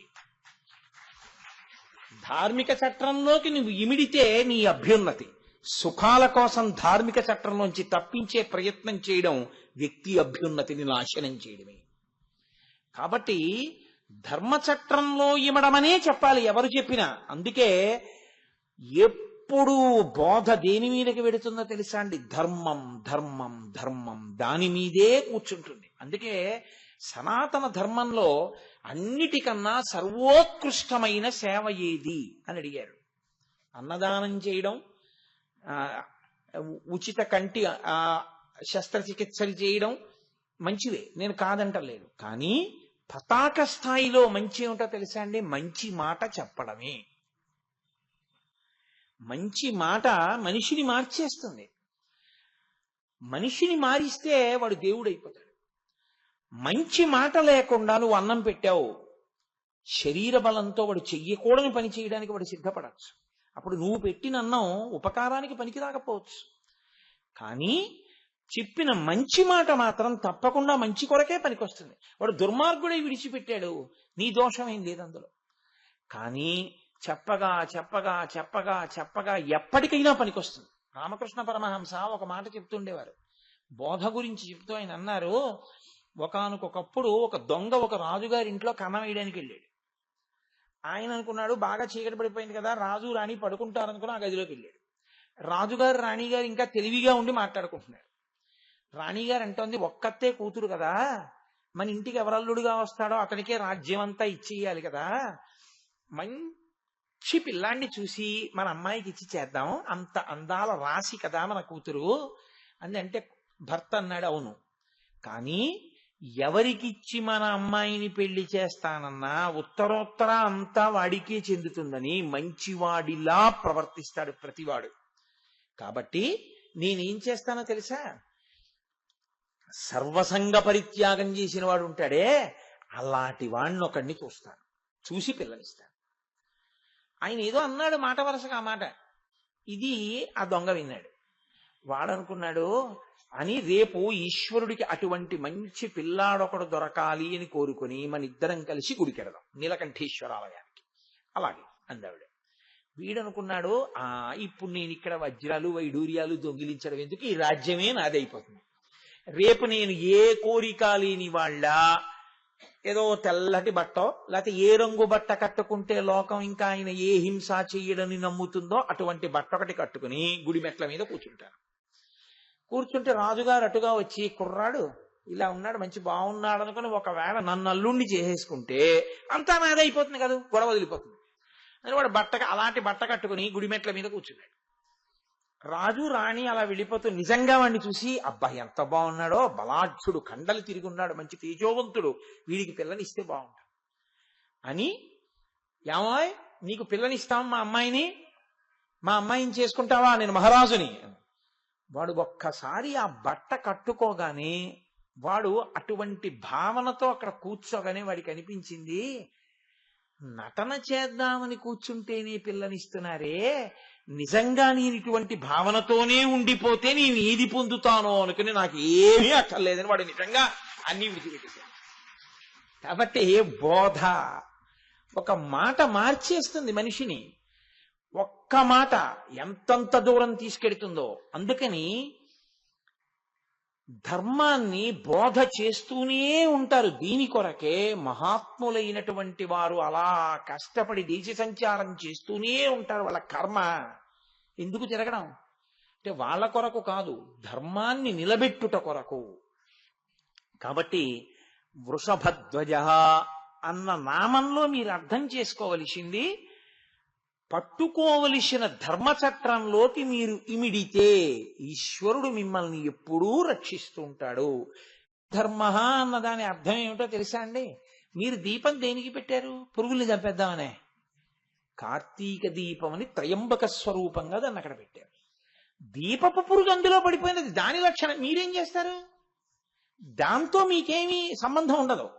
మీరు చీరపేను అంటారు, మీరు ఎప్పుడైనా చూసే నల్లగా ఉంటుంది, చేపలా పరిగెడుతుంటుంది, అది బట్టల్లో చేరిపోతుంది. ఇలా బట్ట విప్పారనుకోండి, మెరుస్తూ తెల్లగా కింద పడుతుంది. అది చీరపేను ఉంది, మీరు ఆ చీరపేలు కొట్టలేదనుకోండి, అది వెంటనే పరిగెత్తి మళ్ళీ పుస్తకాల్లోకో బట్టల్లోకో చేరిపోతుంది. చీరపేనుని మీరు చంపారు. ఇప్పుడు గృహస్థుకి దోషం వచ్చిందా? దోషం రాదు, లేకపోతే వాడు బట్ట ఎలా నిలబడుతుంది, పుస్తకం ఎలా నిలబడుతుంది ఇంట్లో? అంటే చీరపేను చంపాడు తప్పులేదు, పేలు చెమటకు పడతాయి. దువ్వెన పెట్టి ఇలా అన్నాడు, 4 పేలు ఎగిరిటో పడిపోయి. ఇప్పుడు నాకు హింసాదోషం వచ్చిందా అండి? ఏమీ రాదు. అంటే వెర్రి పెట్టుకోకూడదు. నీవు ఏ దృష్టికోణంతో నిలబడ్డావో అది చూసుకుంటూ ఉండాలి. పేలు చంపేయడం, పురుగులు చంపేయడం, చీమలు చంపేయడం, చీర పేలు చంపేయడం అదే పని నీకు. కానీ నువ్వు నిలబడాలి అంటే అవి చావడం వినా మార్గం లేనటువంటి పరిస్థితి వచ్చింది. నువ్వు అహింసయందే ఉన్నావు అన్నాడు శంకరుడు. నేనంటలేదండో, ఈశ్వరుడు అన్నాడు. వ్యవసాయదారుడు నాగలి పట్టి పొలం దున్నాడు, కొన్ని కీటకాలు చచ్చిపోయాయి. ఇప్పుడు ఈ తప్పంతా, ఈ పాపం అంతా రైతుకేస్తారా? ఏమీ వేరు. మరి నాగలి పట్టి దున్నపోతే రైతు ఎందుకు అవుతాడు? దున్నితే చచ్చిపోతే ఆయనదే తప్పు. ఆయన తప్పు కాదంతే, అది సృష్టి ధర్మం అది. కాబట్టి అది హింసలోకి రాదు, అది అహింస. దీనికి పెడర్థం చెప్పి అహింస అన్నదాన్ని అర్థం లేని స్థితికి తీసుకెళ్లారనుకోండి, అసలు జీవితాలకు అర్థం లేకుండా పోతుంది. చాలా కష్టం. అందుకే వేదం ఎలా చెప్పిందో అలా అర్థం చేసుకోవాలి ఏ విషయాన్నైనా. కాబట్టి అహింసా పరమో ధర్మ. ఇవి సామాన్య ధర్మములు అంటారు. సామాన్య ధర్మములు సమస్త ప్రాణికోటికి చెందుతాయి. ప్రాణికోటి అంటే ప్రత్యేకించి మనుష్య జాతికి చెందుతాయి. ఇవి అందరికీ తెలిసి ఉండాలి, అందరూ వాటిని పాటించాలి. ఇక వ్యక్తిగతంగా ఎవరి ధర్మం వాళ్ళకు ఉంటుంది. భర్తృధర్మం, భార్యాధర్మం ఇలా ఉంటాయి. స్కాందం అనుకుంటాను, స్కాందంలో బ్రహ్మోత్తర ఖండంలో అనుకుంటా, నాకు జ్ఞాపకం ఉన్నంత వరకు బ్రహ్మోత్తర ఖండమే. ఒక విషయం చెప్తుంటారు. ఒక రాజుకి 2 భార్యలు. 2 భార్యలు మంచి పుణ్యచరితలు, ఎప్పుడూ ఈశ్వరారాధన చేసేవారు. భర్త గారు కూడా అటువంటి వాడే. ఒక భార్య తాను చేసే ముందు భర్తకి వచ్చి నమస్కారం చేసి నేను మొదలు పెట్టనా అని అడిగేది, మొదలుపెట్టు. ఇంకొక ఆవిడ అన్నీ ఆయనకి చెప్పడం ఎందుకు, ఆవిడే చేసుకుపోతుండేది. అనుకోకుండా ముగ్గురు ఒక్కసారి మరణించారు. రాజుకి చెప్పి పుణ్యకార్యం చేసే భార్య కైలాసానికి వెళ్ళారు. అదే పుణ్యకార్యం చేసి భర్తకి చెప్పకుండా చేసే అలవాటున్న భార్య నరకలోకానికి వెళ్ళింది. యమధర్మరాజు గారు జుట్టు పట్టుకున్నాడు. ఆవిడ వలవల ఏడ్చింది. ఆవిడ ఏం చేసిందో నేను అదే చేశాను, ఇంకో మాటకు వస్తూ ఇంకో పావలో ఎక్కువ ఖర్చు పెట్టాను. అదేంటి నన్ను ఇక్కడికి తీసుకొచ్చారండి. నీకో ధర్మం అంటూ ఒకటి ఉంది, చట్రంలో ఇమడవా నువ్వు చేసిన పని. Answer any 5 of the following అని అడిగారు. ఇచ్చిన 8 5 నువ్వు రాయాలి. ఇంతకన్నా మంచి ప్రశ్నలు వదిలేశారు ఏంటండి? అవి రాస్తానన్నావు, ఫెయిల్ చేస్తారు. నీకు ఇంకా మంచి ప్రశ్నలు అనిపించినా నువ్వు అవి రాయకూడదు, ఇక్కడ ఇచ్చినవే రాయాలి. ధర్మం అంటే అంతే.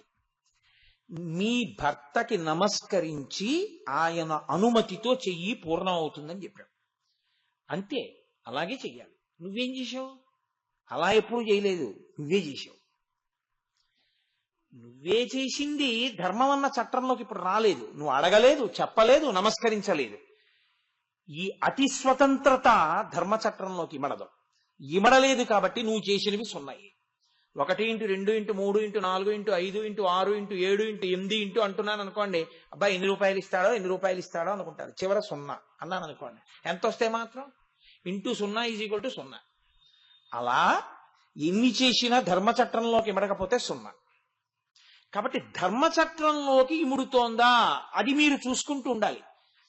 మా ఆఫీసు ఒకటి ఉంటుంది.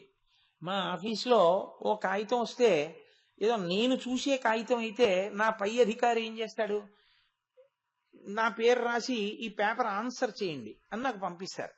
నేనేం చేస్తాను, నేను ఆ పేపర్కి ఒక ఆన్సర్ రాసి ఒక రిప్లై లెటర్ తయారు చేసి దాన్ని, ఆయనకేం తెలుసు, ఆయన నన్ను కదా తయారు చేయమన్నాడు. ఇప్పుడు ఆయన చెప్పడం ఎందుకు, నేను కింద పెట్టేస్తే సరిపోతుంది సంతకం. నేను పెట్టేసి పంపించేస్తానా? సంతకం నేను పెట్టను. అయ్యా మనకి ఉత్తరం ఇలా వచ్చింది, దానికి జవాబు ఇలా రాయాలి, ఎందుకంటే మనం చేసేసాం ఆ పని, అందుకని ఆ పని మనం చేశామని జవాబు రాశానండి, మీరు సంతకం పెట్టండి అంటే ఆ అధికారి ఏం చేస్తాడు, ఆయన సంతకం పెడతాడు. ఆయన రాత్రి 7ంటికి వచ్చాడు అనుకోండి, ఆ సంతకం కోసం నేను కూర్చోవాలి. అంతేగాని ఏమిటండి ఇప్పుడు ఆయనకి చెప్పినా చెప్పకపోయినా ఏముందండి, ఆయనైనా ఇలా అనేదే కదా, నేనే అంటానని అనేయకూడదు. అందులో తప్పే ఉందండి, నేను చెప్పింది. ఇప్పుడు ఆయనైనా జరిగింది అంతే కదా అని సంతకం పెడతాడు, నేను పెట్టినా అంతే, అది సత్యం ఏం మారదు కదా అని సంతకం పెడితే నాకు మెమో ఇస్తారు, అదే నువ్వు పెట్టేసిన సంతకాలని కాదు.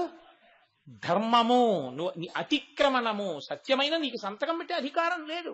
నీకు అధికారం వచ్చింది, ఉత్తరాలు రాయకూడదు, రాయించాలి, అప్పుడు ధర్మం వేరు. అప్పుడు కూడా నేనే రాసేసుకుంటూ ఉంటానండి అంటే అప్పుడు నువ్వు మిస్ఫిటింగ్ ఆఫీసర్. నీకు you can do the work but you cannot get the work done. మళ్ళీ అదో ఫెయిల్యూర్. అప్పుడు నువ్వు చేయకూడదు, నువ్వు చేయించాలి. ధర్మం మారుతోందా మారట్లేదా? ఏమి మీరు ఇవన్నీ ధర్మాలని మరి రోజు ఆచరిస్తున్నవారు నిత్య జీవితంలో ఈశ్వరుడి విషయంలో ధర్మ చట్టంలోకి ఎందుకు ఇవ్వడరు? అంటే మిమ్మల్ని కాకుండా మీరు జ్ఞానులు, మీరు పరిపూర్ణమైన ధార్మికులు నా గురించి. కాబట్టి ఈ ధర్మ చట్రంలోకి ఇముడు, నీ కోర్కెలు తీరుస్తాను. అందులోకి ఇమడకుండా అడిగితే కుదరదు. అలా చేయడం సాధ్యం కాదు. ఇది చెప్పడం ఆయన వృషభవాహనమెక్కి తిరుగుతూ ఉంటాడు. అందుకే వృషభమునకున్న 4 పాదములే ధర్మమునకున్న 4 పాదములు. తపస్సు, శౌచము, దయ, సత్యము. ఈ 4 పాదములుగా ధర్మం నడుస్తుంటుంది. కలియుగంలో సత్యమన్న ఒక్క పాదం మీదే ఉంటుంది అని. కానీ ఈ విషయాన్ని గ్రహించి మనం మారవలసిన తీరేమి ధర్మచట్రములోనికి ఇముడుట. దాని వలన అందరం అభ్యున్నతిని పొందుతాం. దాని కొరకు వచ్చింది ఆ నామం. అంతేగాని ఆయన ఇద్దెక్కి తిరుగుతాడండి అని చెప్పడానికి ఆ నామం ఎందుకండి? ఆయన ఇద్దెక్కి తిరిగితే మీకెందుకు, పిల్లెక్కి తిరిగితే మీకెందుకు? ఆయన ఏదెక్కైనా తిరగగలడు. ఆయన ఏదెక్కాడో దానికి ఇవ్వగలడు ఆ శక్తి. అంత వేగంగా వెళ్ళగలిగిన శక్తి. అంత వినాయకుడు ఎలక మీద కూర్చుంటే వెళ్ళటల్లా, నీకేమిటి బాధ? అదేమిటండి అంత వినాయకుడు ఎలక మీద కూర్చుంటే చచ్చిపోతండి దిక్కుమాలిన ఎలక అంటే? ఆ ఎలక ఎవరో కాదు, నువ్వే. ఎలక ఇంట్లో ఉంటుంది, నువ్వు ఇంట్లో ఉంటావు. ఎలకకి బహుసంతానం, నీకు బహుసంతానం. నీకంటే నాకు అని గుర్తుపెట్టుకోవాలి. ఎలక అన్ని, దానికక్కర్లేని విషయం ఉండదు. ఆఖరికి ఎలకని పాము మింగేస్తుంది. మీరు ఒక నాగేంద్రుడి బొమ్మ ఇంట్లో పెట్టి కాసిన పాలు పోస్తే ఆ నాగేంద్రుడి బొమ్మని ఎలకెత్తుకుపోతుంది. అన్నీ మన ఇంట్లోకి తీసుకెళ్లిపోయి మన ఇంటి చూరులోనే కాపరం చేసి మన ఇంట్లోనే కన్నాలెట్టి పడుకున్నప్పుడు ఇంటి యజమాని వేళ్లు కొరుకుతుంది. నన్ను కొరికింది ఒకసారి ఏలూరులో అలాగా. అడిగిపోయాను, ఇదేంటి అలా కొరికిందంటే, అబ్బాయి ఏం లేదు, రాత్రి ఎలకలు కొరుకుతాయి మా ఇంట్లో అన్నాడు ఆయన. అయితే ఇవాళ శివరాత్రి నాకని చెప్పి కూర్చున్నది. అది ఆయనకు అలవాటు, అని ఆయన పడుకోగలిగాడు. నాకు అలవాటు లేదు, ఇప్పుడే నాకు ఎలక కొరకడం అలవాటు లేదు, నాకు ఏం నిద్రపట్టలేదు.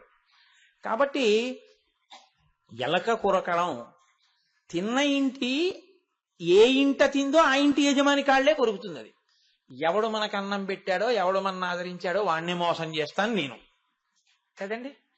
అందుకని అది నింద్యుడు, అన్నీ అలాగే బతుకుతుంది. అది ఈశ్వరుణ్ణి మోయడం మొదలుపెట్టింది. అనింద్యుడు అంతే. ఇప్పుడు అది ఎలకే, కానీ మామూలు ఎలక కాదు, ఈశ్వరుణ్ణి మోస్తున్న ఎలక. దాని గుండెల నిండా ఈశ్వరుడు ఉన్నాడు. అనింద్యుడు, అందుకే ఎలక పేరు అనింద్యుడు. అది మొయ్యగలదు, భక్తి ఉంటే మొయ్యగలవు.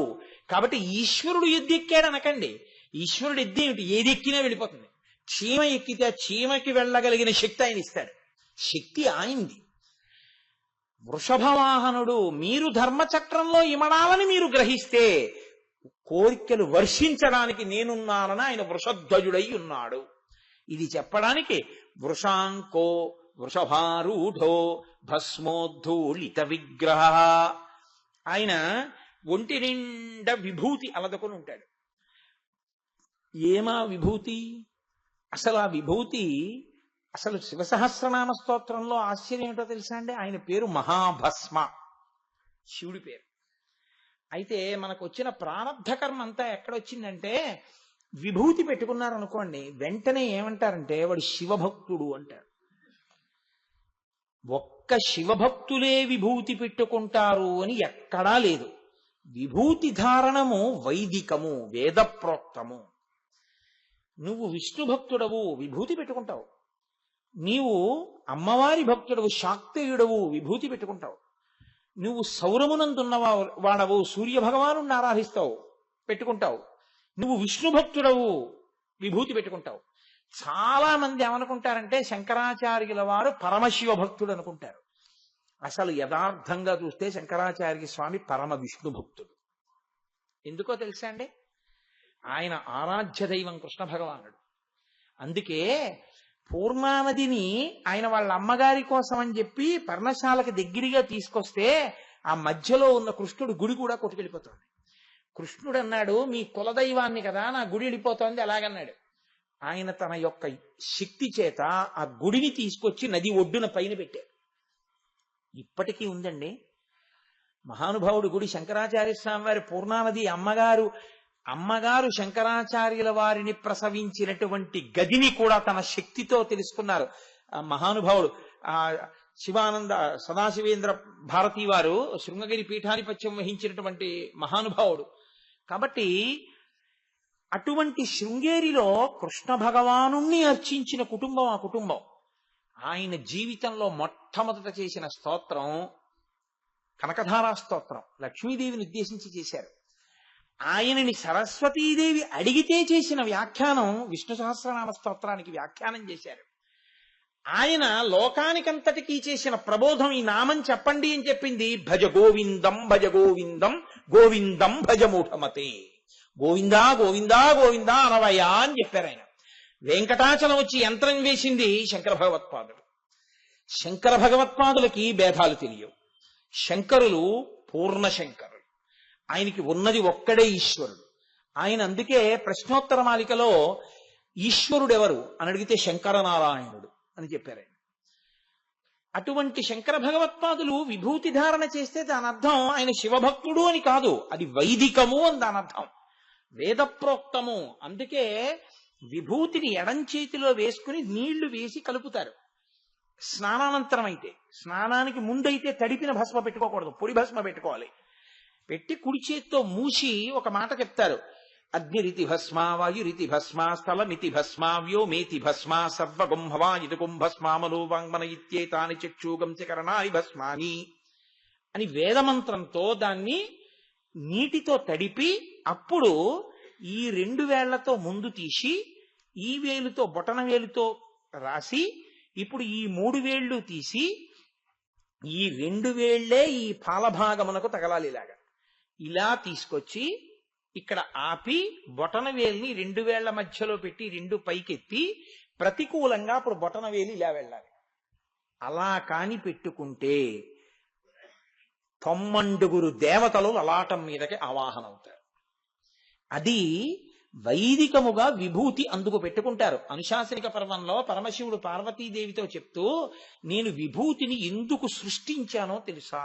చాలా మంది యొక్క అభిప్రాయం ఏమిటంటే బూది, కేవలం బూది అనుకుంటుంటారు. కాదు, మనం పెట్టుకునేటటువంటి విభూతిని తయారు చేసేటటువంటి విధానాన్ని స్కాందంలో బ్రహ్మోత్తర ఖండంలో చెప్పారు. అది ఆవు పేడని కొన్ని మంత్రాలతో చేస్తారు. నేను ఒక చోట శ్రీశైలంలో చూశాను.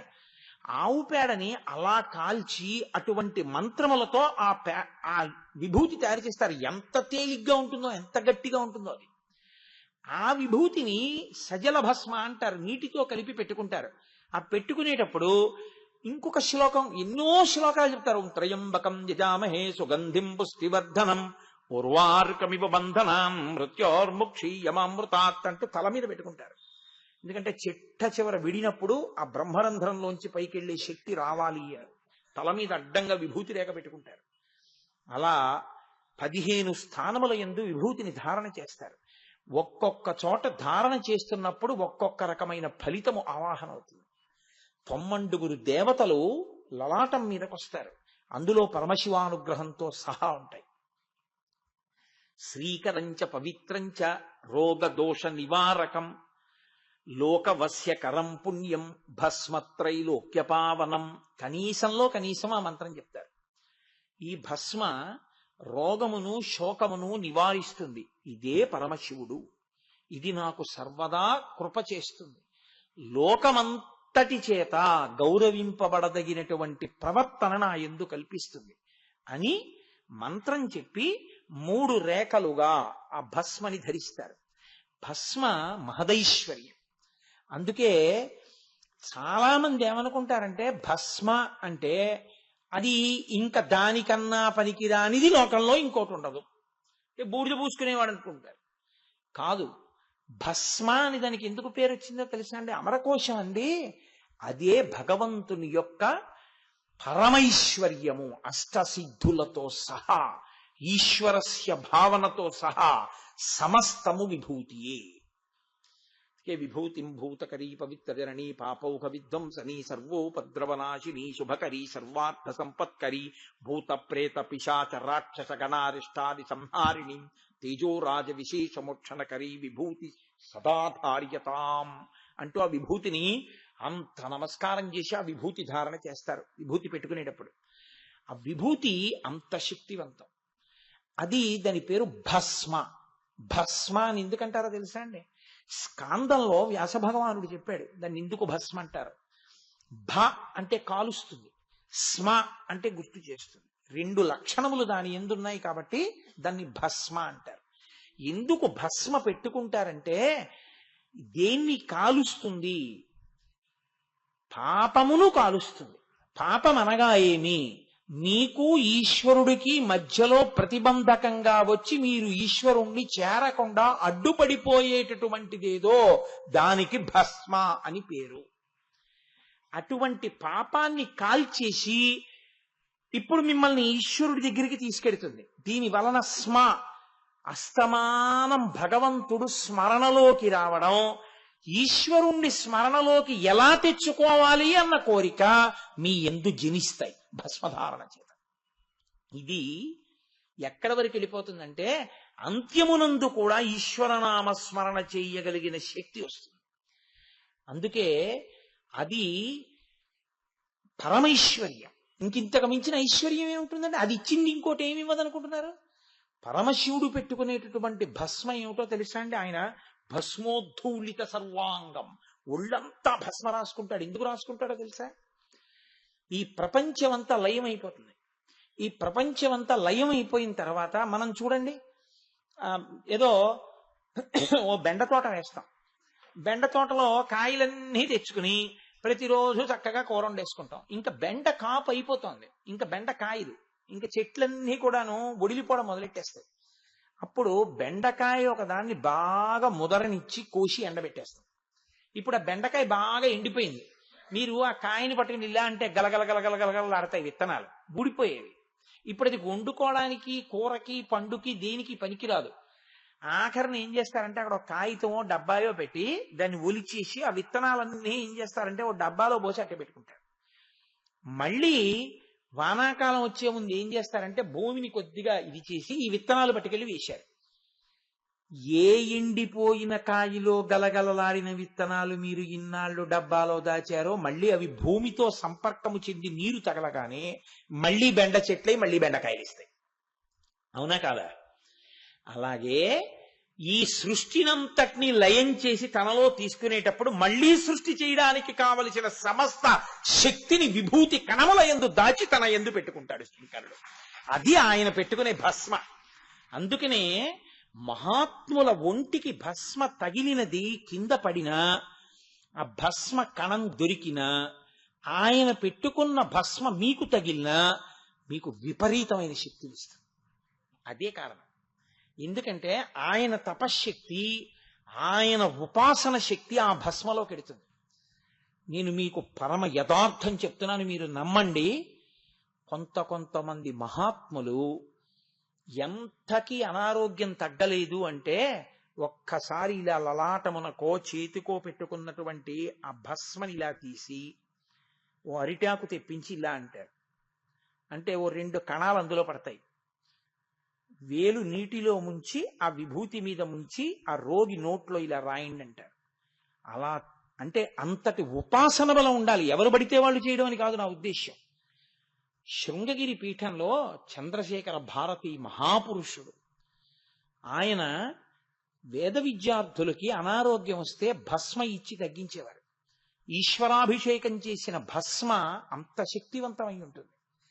కాబట్టి అది పరమశక్తివంతము, విశ్వాసము మీద ఆధారపడి ఉంటుంది. కాబట్టి అటువంటి భస్మ మిమ్మల్ని ఈశ్వరుడికి దగ్గర చేస్తుంది. సమస్త సృష్టి చెయ్యగలిగిన శక్తి ఆ భస్మ యందు దాగి ఉంటుంది.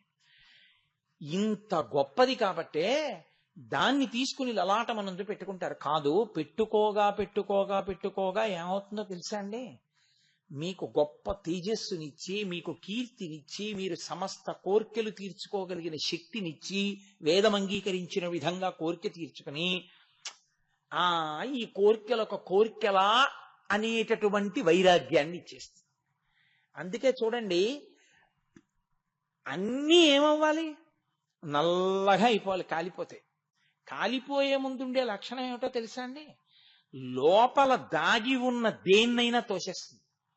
మీరు ఎప్పుడైనా చూడండి, కట్టెలో నీరు ఉంటుంది, కట్టె ఆ చివర అంటుకుందనుకోండి, ఆ నీరు ఇలా వెనక్కి వెళ్తుంది, మీకు కనపడదు. కట్టె కాలిపోతూ కాలిపోతూ మంట ముందుకు వచ్చేస్తోంది, ముందుది బొగ్గైపోతోంది.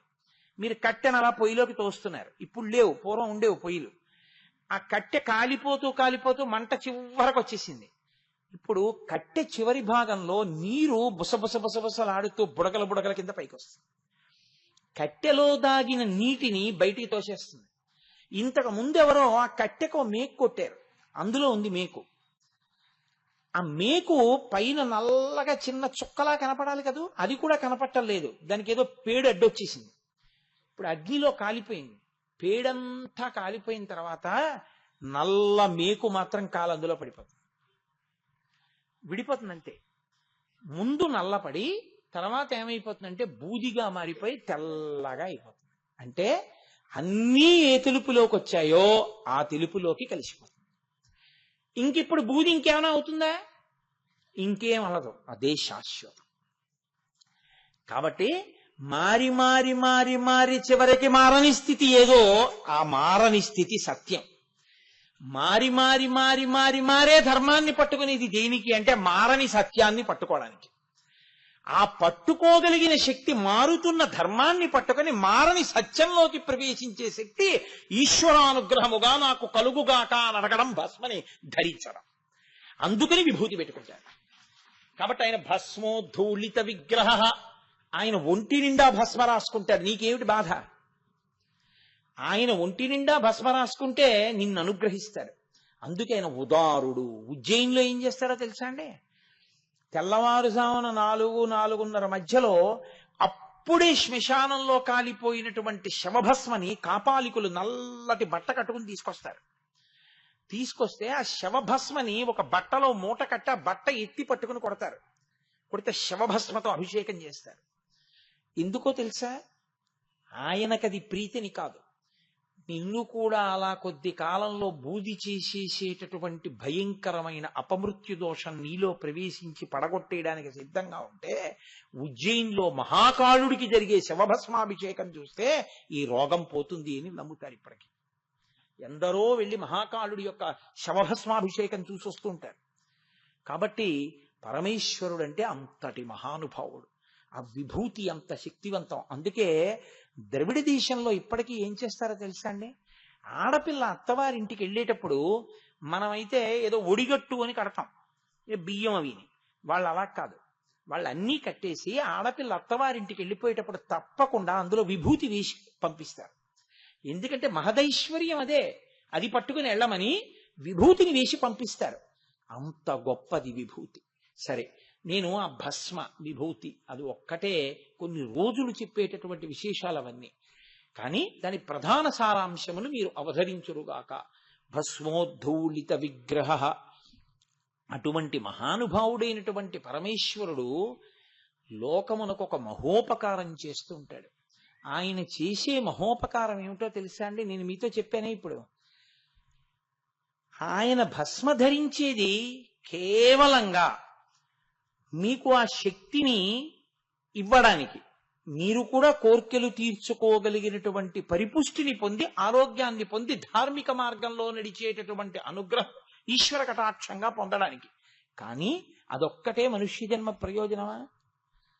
ప్రధాన ప్రయోజనం వైరాగ్యము, భక్తితో కూడినటువంటి కర్మాచరణము, దాని వలన మోక్షము. ఇది చెప్పాలి. ఎందుకో తెలుసా అంటే కలియుగానికి ఒక పెద్ద ఇబ్బంది ఉంది. కలియుగంలో రాక్షసులకు మనుష్యులకు ఉపాధి భేదము ఉండదు. మనుష్యుడు రాక్షసుడు ఒక ఉపాధితోనే ఉంటారు. వాడు పరమ రాక్షసుడు మీ పక్కనే కూర్చుంటాడు, మీకు తెలియదు వాడు మనుష్యుడని మీరు అనుకుంటారు. రాక్షసత్వం ఉంటుంది వాళ్ళు. అవన్నీ నేను ఎందుకు వర్ణించాలి? మీరు పేపర్లలో చదవట్లా? వాళ్ళందరూ సమాజంలో తిరుగుతున్న వాళ్ళు కాదా? చదువుకోవడానికి కాలేజీకి వెళ్ళే పిల్లాళ్ళ కాలేజీకి వెళ్ళిన వాడు కాడా వాడు? సమాజంలో చిన్న చిన్న పిల్లలకి చాక్లెట్లు ఇచ్చి నమ్మించి ఏదో ఒక మేనమామ ప్రవర్తించినట్టుగా ప్రవర్తించి దారుణాలు చేసేవాడు కాడా వాడు? వాడు ఒక పూతనలా పూతనకి ఆ రోజుల్లో కోరుకుంటే మార్పు వచ్చింది. కలియుగంలో ఏమిటో తెలుసా అండి, రాక్షసులు మనుష్య ఉపాధితో తిరుగుతారు. అందుకే మనుష్యుడికి రాక్షసునికి భేదం మీరు పట్టుకోలేరు. ఈ పట్టుకోలేని స్థితిలో లోకాన్ని ఉద్ధరించి ఇప్పుడు రాక్షసుల్ని చంపడం ఎవరికీ సాధ్యమయ్యే విషయం కాదు. వాళ్ళందరూ ఒక చోట దొరకరు. పూర్వం అంటే తెలియక లంకకి చేరిపోయారు, లంక కడితే అందరూ పోయారు. అలా ఉండదు. ఇప్పుడు మనుష్యుల మధ్యలో చేరిపోయి ఉంటారు, పుణ్యాత్ములతో పాటు వాళ్ళు కూడా. కాబట్టి ఇప్పుడు ఇంతమందిని వెతికి చంపడం కన్నా అది ఈశ్వరుడికి పెద్ద విశేషం ఏం కాదు. ఆఖరణ కల్కి అవతారం వచ్చినప్పుడు జరిగేది అదే, భంగధర వ్యాధి పుట్టిపోతారు అందరూ. కాబట్టి కానీ పరమేశ్వరుడు చేసేటటువంటి పెద్ద ప్రయత్నం ఏమిటో తెలుసా అండి, ఆయన జగద్గురువుగా వస్తాడు. కలియుగాల్లో ఉన్న మేలు ఏమిటంటే కలిపురుషుడు మనస్సు నిలబెట్టనివ్వడు. కాబట్టి కించిత్ ప్రయత్నం చేసి మీరు మనసు ధ్యానంలో నిలబెట్టినా, ఈశ్వరనామము చెప్పినా మీరు అశ్వమేధాది యాగములు చేసిన ఫలితం మీకు వేసేస్తారు. అందుకే కలియుగంలో అశ్వమేధయాగం లేదు. కలియుగంలో ఎవరైనా అశ్వమేధయాగం చేస్తాను అంటే అది అవైదికమైన సంకల్పము. కలియుగంలో లేదు అసలు అశ్వమేధయాగం. కలియుగంలో అశ్వమేధయాగం చేసిన ఫలితం దేనికి ఇస్తారో తెలుసా అండి, దిక్కులేని ప్రేతాన్ని మీరు అంత్యేష్టి సంస్కారం చేస్తే, ఒక దిక్కులేని శవం పడిపోయింది, దాన్ని తీసుకెళ్లి కాల్చేశారనుకోండి, అంతే, వాడు అశ్వమేధయాగం చేశాడు అని ఫలితం వేసేస్తారు. ఎందుకంత తేలిక చేసేశారో తెలుసా, అసలు కలియుగంలో ఆపాటి మంచి చేసేవాడు కూడా ఉండని రోజులు వచ్చేస్తాయిరా. కలి విజృంభణం అలా ఉంటుంది. అసలు నామమే చెప్పనివాడు. భగవన్నామ వ్యతిరేకమైనటువంటి సభలే కానీ భగవన్నామము చెప్పుకునే సభలు ఉండవు. అందుకని కదా రోజు మనం భగవన్నామం చెప్పుకుంటున్నాం. నేను మొదటి రోజు మీకు మనవి చేశా, దేవాలయంలో భగవన్నామం చెప్పడం అంత తేలిక కాదు. ఇప్పుడు తెలియదు దీని ఫలితం. విత్తనాలు వేసిన వాడు కాయలు కోసుకున్నప్పుడు తెలిసినట్టు గుళ్ళో కూర్చుని మీరు చెప్పిన నామ ఫలితం ఏమిటో ఇది అనుభవంలోకి వచ్చిన నాడు అయ్య బాబోయ్ ఆ రోజుల్లో నామం చెప్పుకోవడం ఎంత మంచిదైందిరా అనుకుంటాం. కాబట్టి ఆ నామమునకు తప్పకుండా ఉండండి అని నేను చెప్పడానికి కారణం అదే.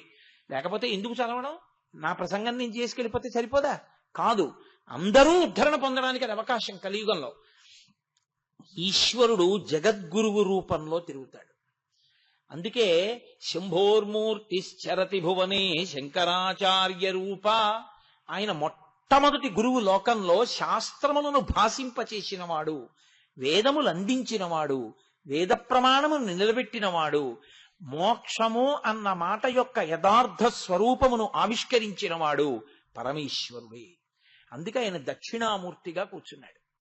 దక్షిణామూర్తిగా కూర్చుంటే అందరికీ అర్థం కాదు.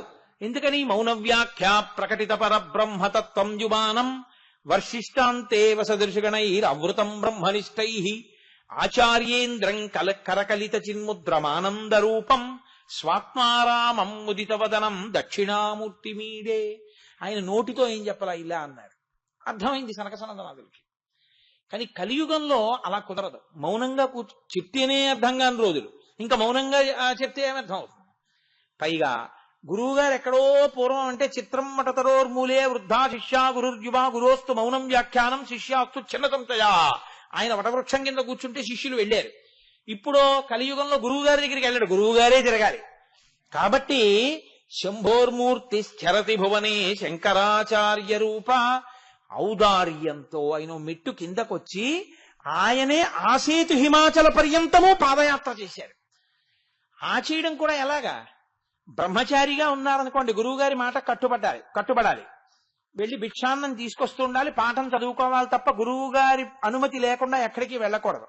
గృహస్థుగా ఉన్నారనుకోండి, భార్యా బిడ్డల్ని పోషించుకుంటూ ఉండాలి, ఒక చోట ఉంటుండాలి, దానం పట్టుకుంటూ ఉండాలి, దాచుకుంటూ ఉండాలి, జాగ్రత్తగా మసులుకుంటూ ఉండాలి, వచ్చిన వాళ్ళకి అన్నం పెడుతూ ఉండాలి. వానప్రస్తుగా ఉన్నారనుకోండి, అన్ని విడిచిపెట్టి అరణ్యంలోకి వెళ్ళి తపస్సు చేయాలి. సన్యాసిగా ఉన్నారనుకోండి, ఉన్న చోట ఉండకుండా దేశమంతా తిరుగుతూ ఉండాలి. అలా తిరగడానికి అవకాశం ఉండి జ్ఞానబోధ చెయ్యడానికి అన్ని విధాలా అనుకూలం అవుతుందని బ్రహ్మచర్యం నుంచే సన్యాసాశ్రమంలోకి వెళ్ళి 32 సంవత్సరముల వయస్సు లోపల ఆసేతు హిమాచల పర్యంతము పర్యటించి వేదము యొక్క ప్రమాణాన్ని నిలబెట్టి భక్తులకి కావలసినటువంటి భాష్యముల దగ్గర నుంచి, ప్రకరణాల దగ్గర నుంచి, స్తోత్రాల దగ్గర నుంచి అన్నిటినీ ఇచ్చి ఎన్నో దేవాలయాలకి కుంభాభిషేకాలు చేసి యంత్ర ప్రతిష్టలు చేసి భారతదేశమునకు 4 చెరగుల 4 పీఠములను కాపు పెట్టి ఈ దేశములోకి అవైదికమైనటువంటి మతములు మళ్లీ ప్రవేశించకూడదని తూర్పున జగన్నాథులో గోవర్ధన పీఠము, పడమర ద్వారకలో కాళికాపీఠము, ఉత్తరమున బదరికాశ్రమములో జ్యోతిపీఠము, దక్షిణమున శృంగగిరిలో శారదాపీఠము పెట్టి తాను కాంచీపీఠమునందున్న మహాపురుషుడు శంకర భగవత్పాదులు. కాబట్టి సదాశివ సమారంభాం శంకరాచార్య మధ్యమాం అస్మదాచార్య పర్యంతాం వందే గురు పరంపరాం. ఆయన ప్రపంచమంతా తిరగలేదు. ఆయన ఇక్కడ కూర్చుని ఏం చెప్పారో దాన్ని ప్రపంచమంతా అందుకుని ఒరే ఆయన రా సత్యం చెప్పినవాడు మహానుభావుడు, శంకరులు ఏ అద్వైతం చెప్పారో అదే సత్యం అని ప్రపంచమంతా 2 చేతులెత్తి శంకరుని వంటి మహాపురుషుడు లేడు అని నమస్కారం చేస్తోంది తప్ప ఆయన వెళ్ళలేదు అన్ని దేశాలు. ఆయన ఇక్కడే ఉన్నారంతే. ఏది కర్మ చెయ్యడానికి యోగ్యమైన ప్రదేశమో అక్కడే ఉండిపోయారు శంకర భగవత్పాదులు. అలా ఆ జగద్గురువు అంటే తన కదలిక చేత, తన మాట చేత లోకమునంతటినీ కూడా దిద్దగలిగినటువంటి శక్తి కలిగిన మహాపురుషుడిగా పరమేశ్వరుడే మళ్ళీ మళ్ళీ మళ్ళీ మళ్ళీ ఆవిర్భవిస్తూ ఉంటాడు జగద్గురువుగా కూర్చోవడానికి వీలుగా. అందుకే మీకు ఆశ్చర్యం ఏమిటో తెలుసా అండి? ఒక్కొక్క మహాపురుషుడి జీవితం చదివితే మీరు ఆశ్చర్యపోతారు. కాశీ పట్టణానికి కాలినడకన చిన్నతనంలో 2 మాటలు పాదయాత్ర చేసి వచ్చారు ఉగ్ర నరసింహ భారతీ స్వామి వారు. శృంగగిరి పీఠాధిపత్యం వహించారు. ఆయన తపస్సు చేసి అష్టసిద్ధులు వచ్చేసాయి ఆయనకి. ఆయన ఒక స్థితిలో ఆయనకి చెవుడు వచ్చింది. ఆయన అనేవారు, ఒకరు చెప్పింది నా చెవిలోకి వెళ్ళదు, నేను చెప్పిందే మీరు వినాలనేవారు. ఎందుకంటే కొద్దిగా చెవుడు వచ్చిందని చెప్పేవారు కాదు.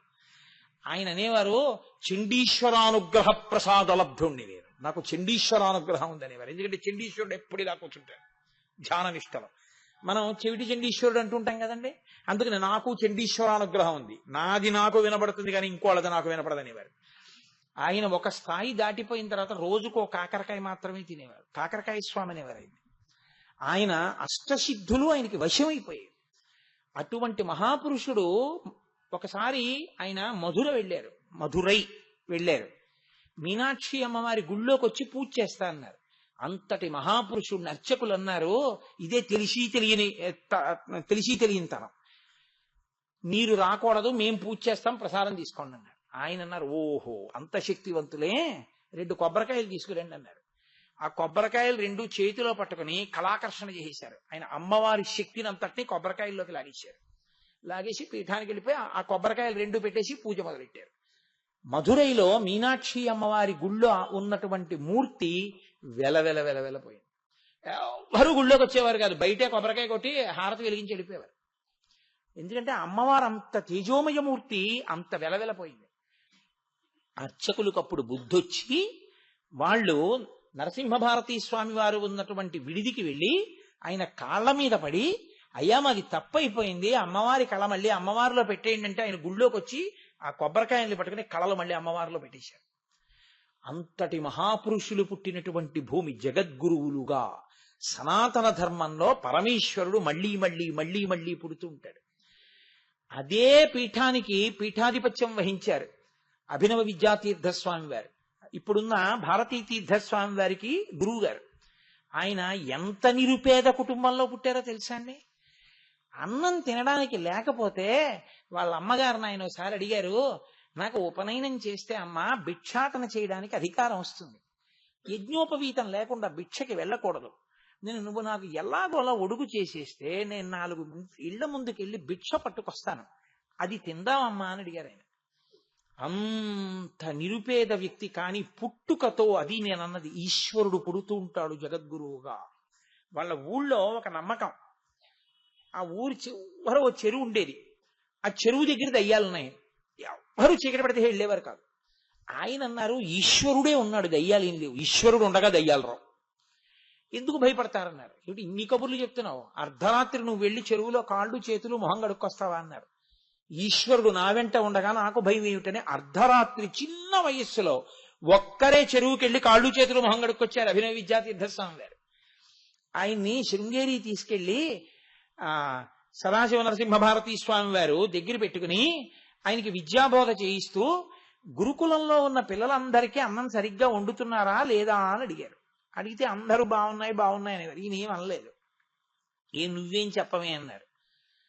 మాకు బోధ బాగా జరుగుతోంది, శాస్త్రాలు బాగా చెప్తున్నారు, ఇక్కడ ఏది పెట్టినా అది జగద్గురువుల ప్రసాదం, జగద్గురు ప్రసాదాన్ని రుచి కోసం తిననుగా, అందుకని నేను చెప్పలేదన్నాడు.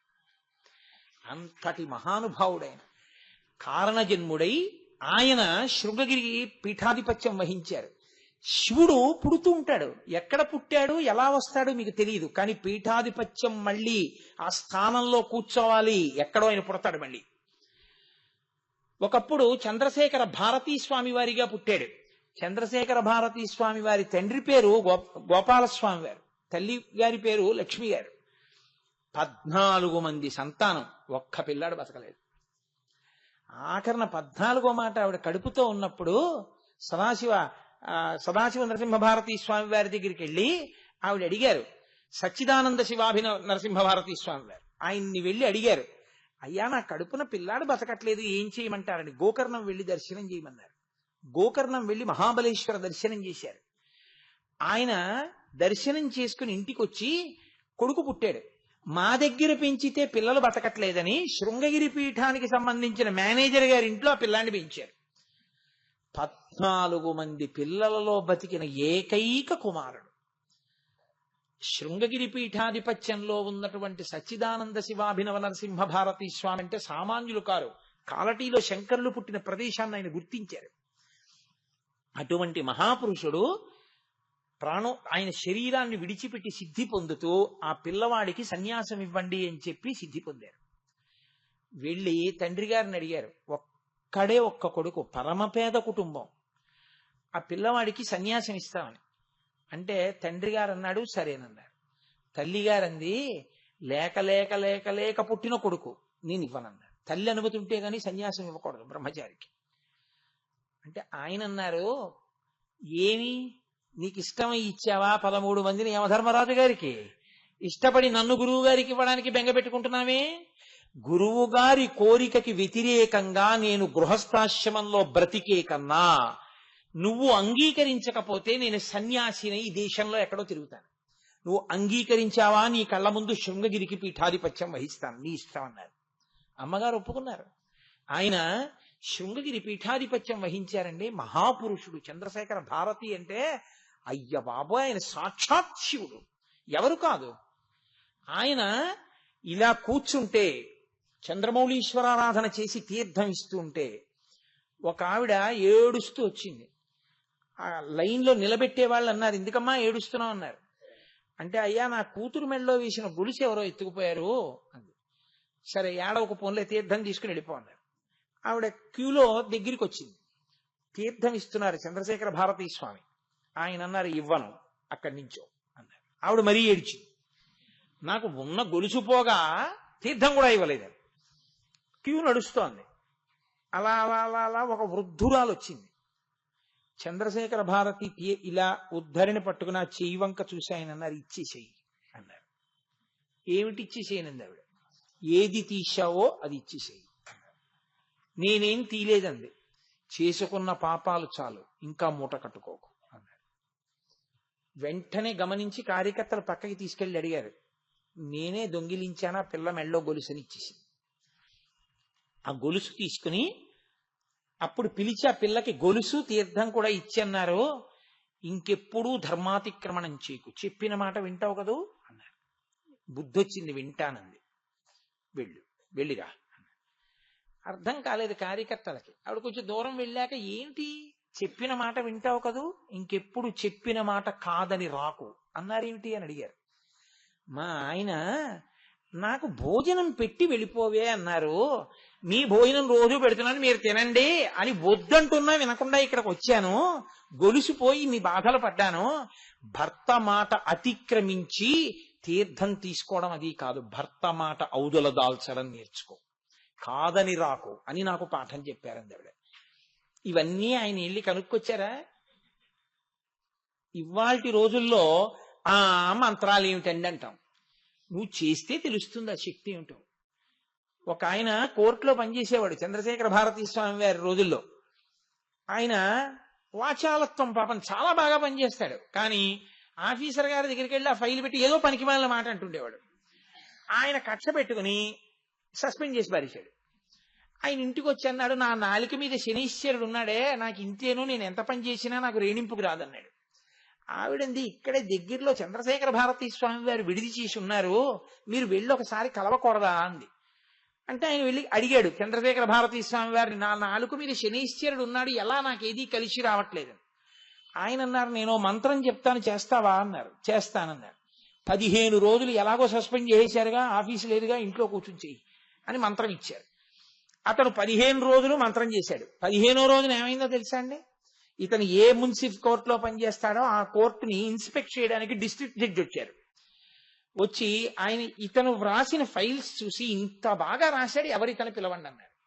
వాడిని మీరే సస్పెండ్ చేశారండి, ఈ మధ్య మేము కంప్లైంట్ రాస్తే వాడికి వాచాలత్వం ఎక్కువ, ఏదో ఒకటి మాట్లాడతాడన్నారు. మాట్లాడితే ఏమయ్యా, ఎంత అద్భుతంగా రాశాడు ఈ ఫైల్స్, వాడికి ఇప్పుడే ప్రమోషన్ ఇచ్చేస్తున్నాను, వాడిని నా కోర్టుకి వేసేసుకుంటున్నానని ప్రమోషను ట్రాన్స్ఫర్ ఇచ్చాడు. 15వ రోజు మంత్రజపం పూర్తయింది, అతనికి ప్రమోషన్ ఆర్డర్, ట్రాన్స్ఫర్ ఆర్డర్ కూడా వచ్చి ఇతని పట్టుకుని చంద్రశేఖర భారతీ స్వామి వారి దగ్గరికి వెళ్ళాడు.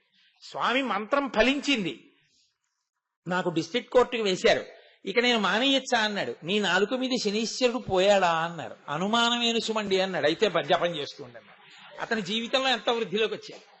మహానుభావులు మన దేశంలో మంత్ర ప్రభావం అంటే ఏమిటో, ఈశ్వరుణ్ణి ఆరాధించిన వాళ్ళ శక్తి ఏమిటో చూపించారు వాళ్ళు. ఆయన పూజ చేస్తూ చేస్తూ సమాధిలోకి వెళ్ళిపోయేవారు. అటువంటి మహాపురుషుడు ఇలా నడిచి వెళ్ళిపోతూ ఎవరినో చూసి, ఏమి సుబ్రహ్మణ్యమా అన్నారు. రోజున అందరు అనుకున్నారు అతని పేరు అనుకున్నారు. అతనన్నాడు, అవును అన్నాడు. బాగా చెయ్యి అని వెళ్ళిపోయారు. అతన్ని వెళ్ళి అడిగారు, మీ పేరు సుబ్రహ్మణ్యమా అని. కాదు, నేను సుబ్రహ్మణ్యారాధకుణ్ణి. ఆయన అందుకని సుబ్రహ్మణ్యమా అని అడిగారు అన్నారు. ఆయనకి తెలియనిదేం లేదు. ఆయన ఎక్కడ ఏం జరుగుతోందో తెలుసుకున్నారు. తన దగ్గరికి వస్తే, ఈ పేరు కదూ, ఈ ఊరు నుంచి వచ్చావు, ఇది చేస్తూ ఉంటావు, నీ మనఃప్రవృత్తిది అని చెప్పేవారు.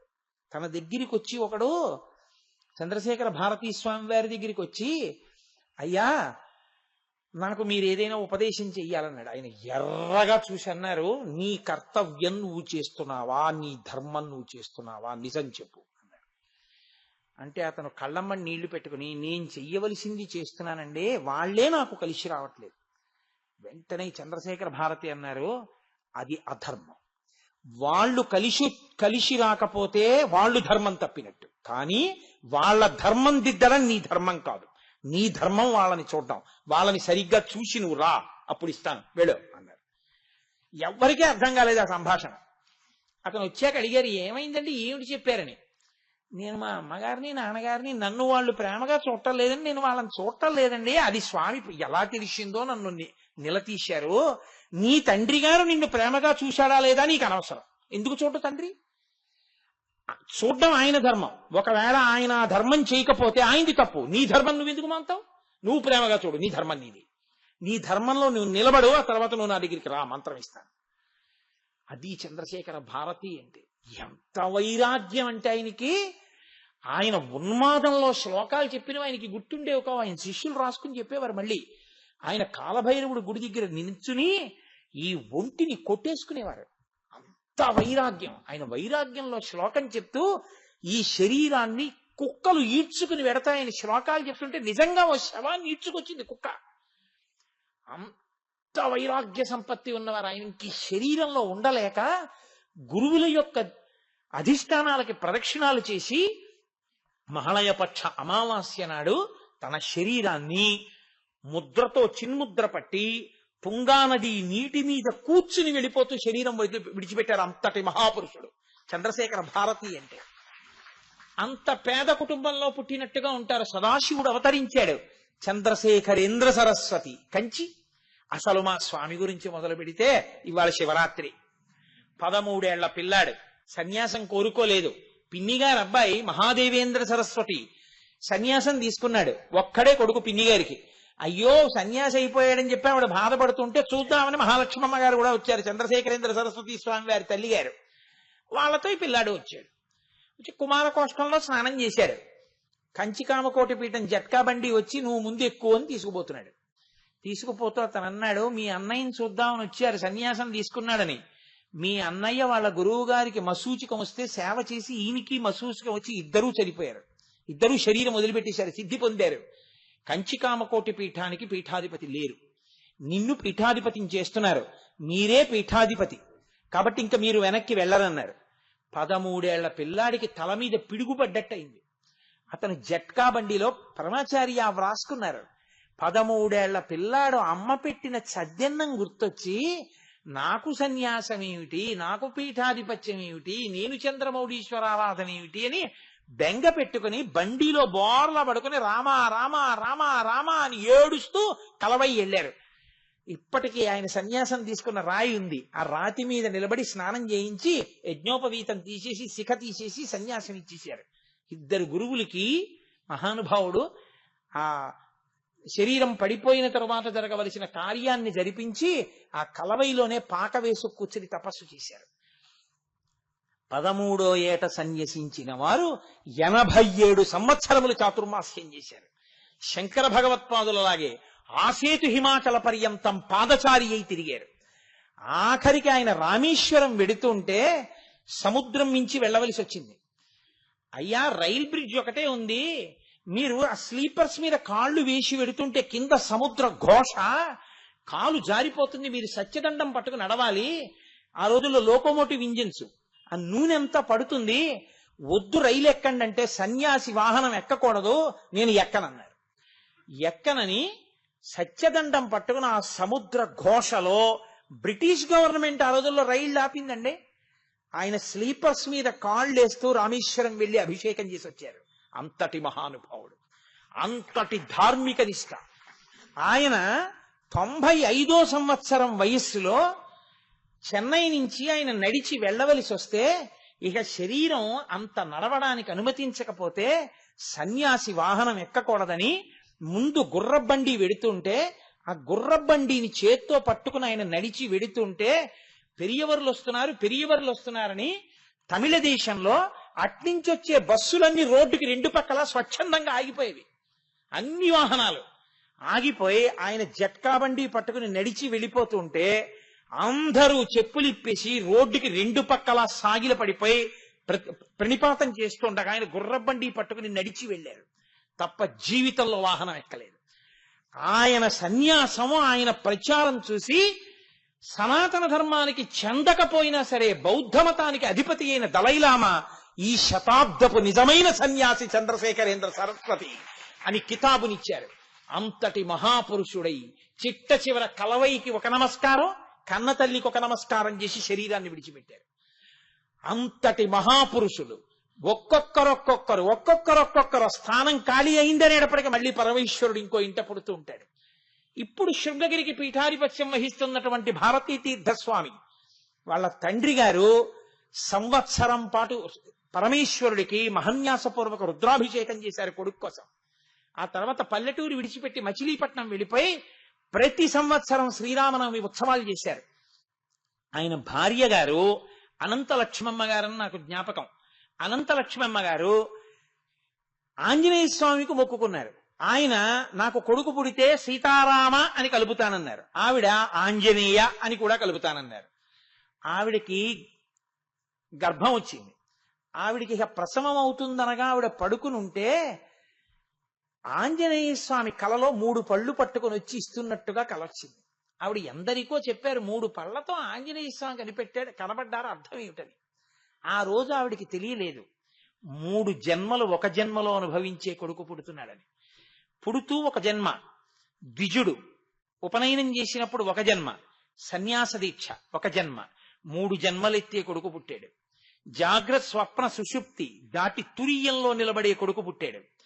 జగద్గురువై శృంగగిరి పీఠాధిపతి అయి సింహాసనం మీద కూర్చునే కొడుకు పుట్టాడు. లోకమునకంతటికి జ్ఞానఫలాన్ని పంచిపెట్టగలిగినటువంటి కొడుకు పుడుతున్నాడు నీ కడుపున. ఇది చెప్పడానికి 3 పళ్ళు పట్టుకుని మహానుభావుడు సాక్షాత్కరించారు. పుట్టిన పిల్లాడికి సీతారామాంజనేయులు అని పేరు పెట్టారు. ఆ పిల్లాడు సంస్కృత భాష ధారాళంగా మాట్లాడేవాడు. అభినవ విద్యాతీర్థస్వామి వారు విజయవాడ వచ్చినప్పుడు, మచిలీపట్నం వచ్చినప్పుడు ఆ పిల్లాడిని చూసి మురిసిపోయారు ఏమి సంస్కృతం అని. ఇంట్లో కూడా చెప్పకుండా ఆ గురువు గారి మీద ఏర్పడిపోయిన అభిమానంతో ఎక్కడో ఉజ్జయిన్లో అభినవ విద్యాతీర్థస్వామి చాతుర్మాస్యం చేస్తుంటే ఈ పిల్లవాడు వెళ్ళిపోయి ఆయన సిప్రా నదిలో స్నానం చేసి వెళ్ళాక ఆయన కాళ్ళ మీద పడి మీ దగ్గర శాస్త్రం చదువుకోవాలనుందన్నాడు. ఆయన ఇంకొకరిని పెట్టి చెప్పించలేక కాదు, ఓహో ఈశ్వరుడు తర్వాతి జగద్గురువుని పుట్టించాడు అని గుర్తించి ఆయనే తర్కశాస్త్రాన్ని బోధించడం మొదలుపెట్టారు. తర్క సంహిత అంటారు. అంటే తర్కశాస్త్రం నేర్చుకునే ముందు నేర్చుకునే శాస్త్రం. తర్క సంహిత ఆయనే బోధ చేశారు. ఆ పిల్లవాడు తరువాతి కాలంలో 3 రోజులు మీ ఇంటికి వెళ్ళరా అని గురువుగారు పంపిస్తే గురువుగారి మాటకు వెళ్ళారాయన తప్ప ఎవ్వరితో మాట్లాడేవారు కాదు. కారణజన్ములు, ఏకసంతాగ్రాహి. ఒక్కసారి పాఠం ఇలా చెప్తే వచ్చేసేది, ఇంగ్లీషు వచ్చేసేది, లెక్కలు వచ్చేసేవి, 100కి 100 మార్కులు అన్నింటిలో. మీకు ఆశ్చర్యం తెలుసా, మచిలీపట్టణంలో ఇవాళ శృంగగిరి పీఠానికి ఆధిపత్యం వహించి ప్రపంచం అందరి చేత నమస్కరింపబడేటటువంటి మహానుభావుడైనటువంటి చంద్రశేఖర మన భారతీ తీర్థస్వామి వారు 9వ క్లాసు 11వ క్లాస్ వరకు స్కూల్కి వెళ్ళినప్పుడు పిలకతోటి పంచె కట్టుకుని ఉత్తరీయం వేసుకుని స్కూల్కి వెళ్ళి చదువుకున్నారు తప్ప ఆయన ఇప్పుడు ప్యాంటు చొక్కా వేసుకుని స్కూల్కి కూడా వెళ్ళలేదు. ఎన్నడూ గురువుల్ని ధిక్కరించేవారు కాదు. ఒక్క మాట పాఠం వినడం అంతే వచ్చేసేది. అకస్మాత్తుగా ఇంగ్లీష్ మీడియంలోకి స్కూల్ని మార్చవలసి వస్తే తట్టుకున్న వ్యక్తి ఒక్క భారతీ తీర్థులే. అంతటి మహాపురుషుడు. ఇవాళ నడిచి వెడుతున్నటువంటి శారద అటువంటి స్వరూపమై ఈ సంవత్సరమే ఇలా ఉంది, ఆయనకి షష్ఠి పూర్తి కాలటీలో. అటువంటి మహానుభావుడు శృంగగిరి పీఠానికి ఆధిపత్యం వహిస్తున్నారు. కంచికామకోటి పీఠాధిపతులుగా పీఠాధిపత్యం వహించిన చంద్రశేఖర భారతి, చంద్రశేఖరేంద్ర సరస్వతి అసాధారణ ప్రతిభాశాలి. అసలు ఆయన ఎక్కడ కూర్చుని ఎక్కడదైనా చెప్పగలిగేవారు. ఆయనకి తెలియని విషయం లేదు. ఆయన సనాతన ధర్మ ప్రచారం చేసినట్టు ఈ మధ్య కాలంలో ప్రచారం చేసిన పీఠాధిపతి లేరు. అంతటి మహాపురుషుడు. శతాయుష్కులై 100 సంవత్సరములు శరీరంలో ఉన్నారు. అటువంటి మహానుభావులు పరమశివుడు అక్కడ స్థానం ఖాళీ అవుతుంది అనేటప్పటికీ అంతే, ఆయన మళ్ళీ ఎక్కడో తాను ఒక పిల్లవాడిగా పుట్టేస్తాడు. పుట్టేసి తాను మళ్ళీ ఆ పీఠాధిపత్యం వహించి లోకానికంతటికీ బోధ చేస్తాడు. నిజంగా బ్రహ్మచర్యం నుంచి సన్యాసాశ్రమానికి వెళ్ళిన వాళ్ళ నియమాలు, వాళ్ళ కట్టుబాట్లు, వాళ్ళు ఇంకా పూజ చేస్తున్నారు కాబట్టి పడుతున్నాయి ఈ పాటి వర్షాలు. నేను మీకు యథార్థం మనవి చేస్తున్నాను. -°C వెళ్ళిపోయినా సరే, ఒకసారి ఉత్తర భారతం వెళ్ళినప్పుడు శృంగగిరి పీఠం -°Cలోకి వెళ్ళిపోయింది. సాయంకాలం యోగలింగానికి పూజ అంటే, భోగలింగానికి పూజ అంటే పీఠాధిపతులు కూర్చుని చేయవలసిందే -°లో కూడా. ప్రతిరోజు అలా చేస్తారు. చంద్రశేఖర భారతీ స్వామి వారికి ఒకసారి 104 జ్వరం లేస్తే ఇలా ఊగిపోతోంది శరీరం. ఆయన స్నానం చేసి చన్నీళ్లు తలస్నానం చేసి బట్ట కట్టుకుని పూజకు వస్తున్నారు. అంతేవాసులు అన్నారు, 104 జ్వరం, ఒళ్ళు ఊగిపోతోంది, చన్నీటి స్నానం చేసేస్తున్నారు, ఏమైనా అయితే అన్నారు. ఇది నేను కాదనే సన్యసించాను. పీఠాధిపతిగా నేను ఉండగా నా ఒంటికి జ్వరం కాదు, నా శరీరము పడిపోయేంత వరకు చంద్రమౌళీశ్వరుణ్ణి ఆరాధన చేస్తాను. దీనికోసం చంద్రమౌళీశ్వరారాధన మాత్రం మానను, నియమమే అని 104 జ్వరంతో ఆయన చంద్రమౌళీశ్వరారాధన చేశారు. అటువంటి మహాపురుషులు జగద్గురువులై ఈ లోకంలో శివాంశతో ఇప్పటికీ తిరుగుతున్నారు. వాళ్ళ దర్శనమే చాలు. చక్కగా చెయ్యండి. ఎప్పుడైనా శృంగగిరి వెళ్ళండి, కంచికామకోటి పీఠానికి వెళ్ళండి, ఒక్కసారి తిరువన్నామలై వెళ్ళండి, వెళ్ళి భగవాన్ రమణులు తిరిగినటువంటి ప్రదేశాలను ఒక్కసారి చూడండి. అదిగో ఆ మహాపురుషులు తిరిగారే, వాళ్ళు చెప్పారే, వాళ్ళ మాటల వలన, వాళ్ళ వలన మనకి మళ్ళీ మళ్ళీ సనాతన ధర్మం మీద పూనిక, నమ్మకం. ఎంతమంది ఎన్ని అసత్య ప్రచారాలు చేసినా, ఎంత నోరు కొట్టుకుని ప్రచారాలు చేసినా, ఎంతమంది వచ్చినా, ఇది మాత్రం చుట్టుకునే జింక చర్మమే కాని విచ్చుకునే లక్షణం సనాతన ధర్మానికి లేదు. ఎంత గొప్ప శత్రువు. ఒకసారి అలెగ్జాండర్ ద వరల్డ్ కాంక్వరర్ అని పేరు, అంత బిరుదు పెట్టుకుని వచ్చాడు. సెల్యూకస్ నికెటర్ని పిలిచి చెప్పాడు, ఎవరి దగ్గరైనా నీ ప్రతాపం చూపించకాని భారతదేశంలో గడ్డాలు పెంచుకొని కాషాయం కట్టు కూర్చుంటారు, వాళ్ళని ఏమనకన్నాడు. అసలు చూడాలి ఏమిటో వాళ్ళ శక్తి అనుకున్నాడు సెల్యూకస్ నికెటర్. ఒక యోగి కూర్చుని తపస్సు చేసుకుంటున్నారు, ఆయన దగ్గరికి వెళ్ళాడు. వెళ్ళి, I'm Seleucus Nicator, the chief of armed forces of Alexander the great, the world conqueror, విశ్వ విజేత అలెగ్జాండర్ యొక్క సర్వసైన్యాధిపతి సెల్యూకస్ నికేటర్ నీ ముందు నించున్నాడు అన్నాడు. ఆయన అన్నారు, జింక చర్మం ఇచ్చి కూర్చో. దాన్ని ఇలా విప్పుకుని కూర్చున్నాడు. లేచారు, మళ్ళీ చుట్టుకుపోయింది. కూర్చో, మళ్ళీ కూర్చున్నాడు. లేచాడు. ఏమర్థమైంది నీకు? ఏమర్థమైంది? నువ్వు కూర్చోమన్నావు కూర్చున్నాను, లేవమన్నావు లేచాను. జింక చర్మం నువ్వు కూర్చుంటే విచ్చుకుంది, నువ్వు లేచిపోతే చుట్టుకుంది. నీలాంటి వాళ్ళు ఎందరో వచ్చారు ఈ దేశానికి, వచ్చినప్పుడు విచ్చుకున్నట్టుంటుంది, చుట్టుకోవడం దీని లక్షణం. సనాతన ధర్మమును చెరపగలిగిన వాడు పుట్టలేదు, పుట్టడం, ఎప్పటికీ పరిఢవిల్లుతుంది అని ఆనాడు చెప్పినది. ఇప్పటికీ శంకరుడు జగద్గురువులుగా అవతరిస్తూ సనాతన ధర్మాన్ని ప్రబోధాన్ని చేస్తూ మహాపురుషులుగా అవతరిస్తూనే ఉన్నాడు. అది జగద్గురు. కాబట్టి మహానుభావుడు వృషాంకో వృషభారూఢో భస్మోద్ధూళిత విగ్రహ, ఆయనే జగద్గురు అయి మనందరినీ నిరంతరము ఆ ప్రబోధం ఆయనే మనకి చేసి శక్తినిచ్చి నడిపించి ధర్మమునందు నిలబెడుతుంటాడు.